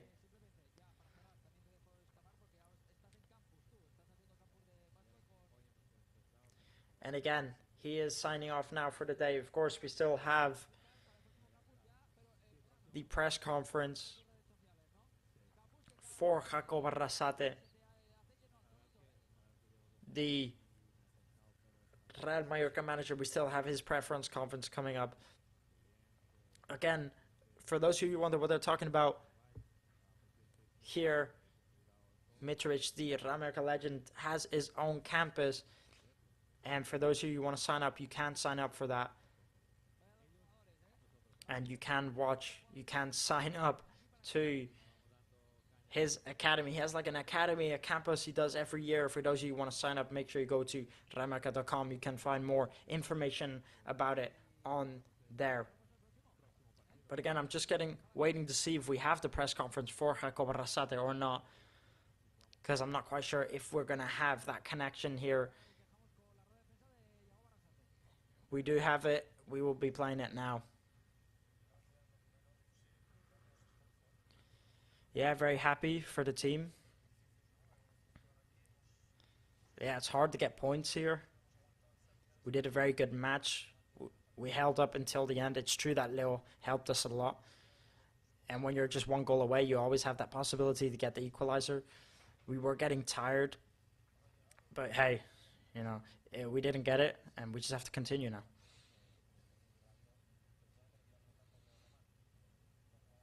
I wanted to ask you about Leo Roman. He's not played until December. The big surprise, he did the start out here today. How can you define this match from Leo Roman today? Well, we have two very big goalkeepers. Today we trusted in Leo because we thought he could do a good match. And I think he did a very good match.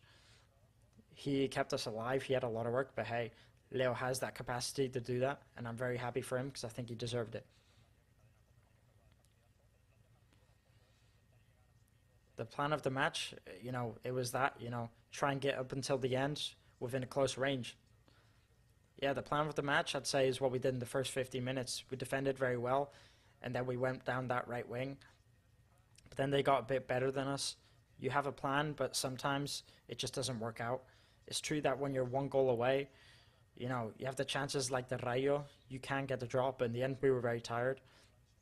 Yeah, in the last minutes, you know, we had to play with one player less.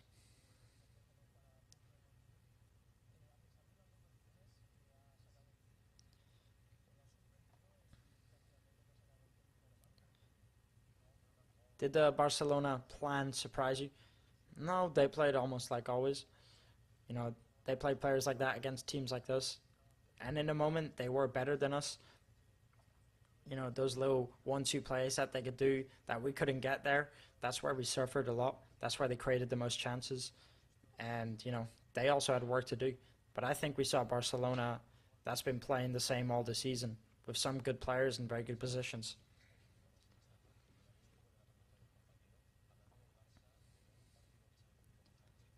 Talking about Barca, they came from a very complicated match just a few days out against Celta Vigo. Did that generate, you know, ideas for you to approach this match in a different way?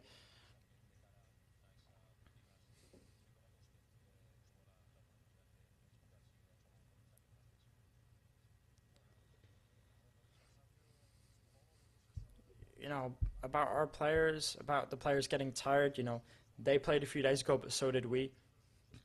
They are very used to playing matches in 3 days more than us.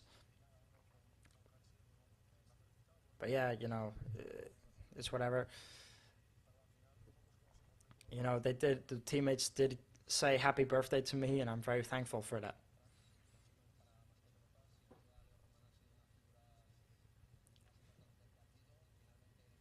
Leo Roman was definitely a very, very important figure in this match here today. The MVP was given to Pedri. You know, as a manager, how do you manage to control players like Pedri to get a victory against Barcelona? Well, you just have to analyze it. You have to look at physically how these players move. But then when you have to play against them in person, you know, it just changes. You know, Omar Isaru against Pedri and Gavi, there's moments where we did suffer. I think they have a very good regularity this season, and they have very, very good center midfielders.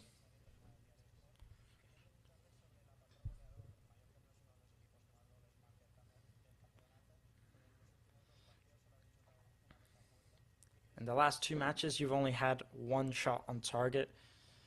What can you do to help push on the team to score more goals?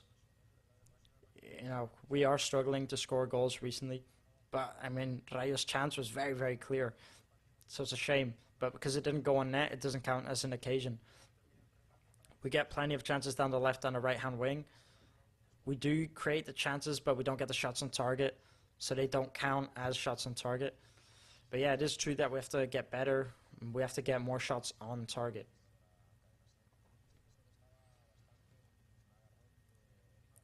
We saw that you protested quite a lot on that Abdon chance that could have been a potential penalty. What do you think? No, you know, they did revise it and it was nothing, so I just said it was fine. I just got a bit excited in the moment. I just wanted the penalty. Is Abdon okay? Well, I think he is quite hurt in the knee.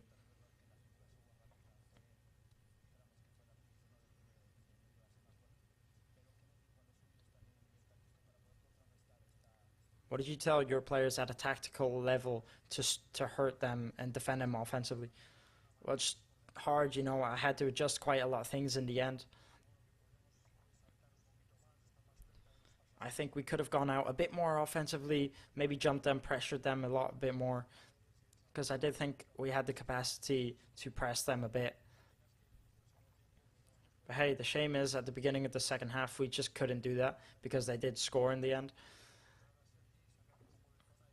But, you know, we were very clear to look a lot for Sergi and to go in maybe through the outside and play it down the wing. But, you know, they were found quite an offside quite a bit because Barcelona, you know, they're good at that tactic.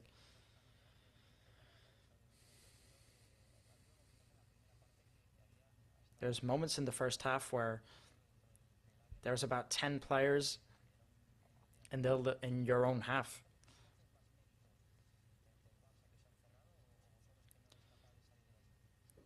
You know, were you guys capable of escaping there? Well, I think there were moments where we started defending the match a bit high and they had a few chances. But, you know, there's moments where they were very fluid. They just kept on going in and going in. And we're talking about plans of matches. Sometimes we do what we have planned, and other times we do what we can do.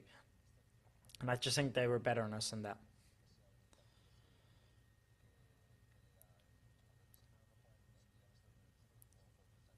Why did you decide to start Leo Roman today in the starting 11?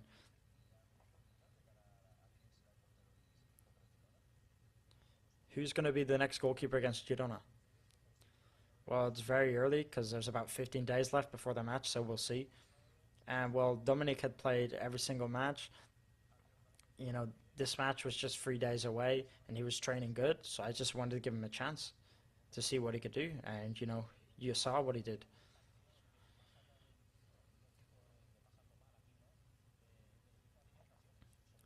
Are you leaving a bit disappointed because the team did have chances and you had to fight very, very hard?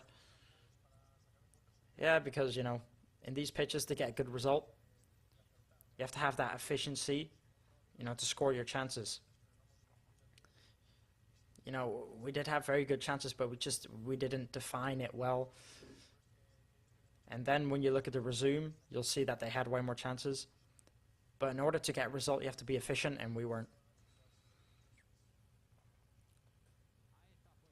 Those were the words there from Jaco Arrasate, who, as you can see, you know, very happy with Leo Roman, very happy to trust him, to give him that opportunity. And again, saying that they weren't efficient enough to get a result at a pitch like this. And he is right. You have to be more efficient if you want a result at a pitch like this. But again, now we have a 15-day break. We don't play until about 14 days up against Girona, where we play at the Estadio Montivilli. So I will see you then. Make sure to tune in here. Make sure to follow us on the English Twitter page for more information. So again, a bit of a break for 2 weeks. Hopefully we do get our injured players back by then. Hopefully some players are back. And again, I have been your host for today, Daniel Armstrong, and I will see you guys again soon. Take care.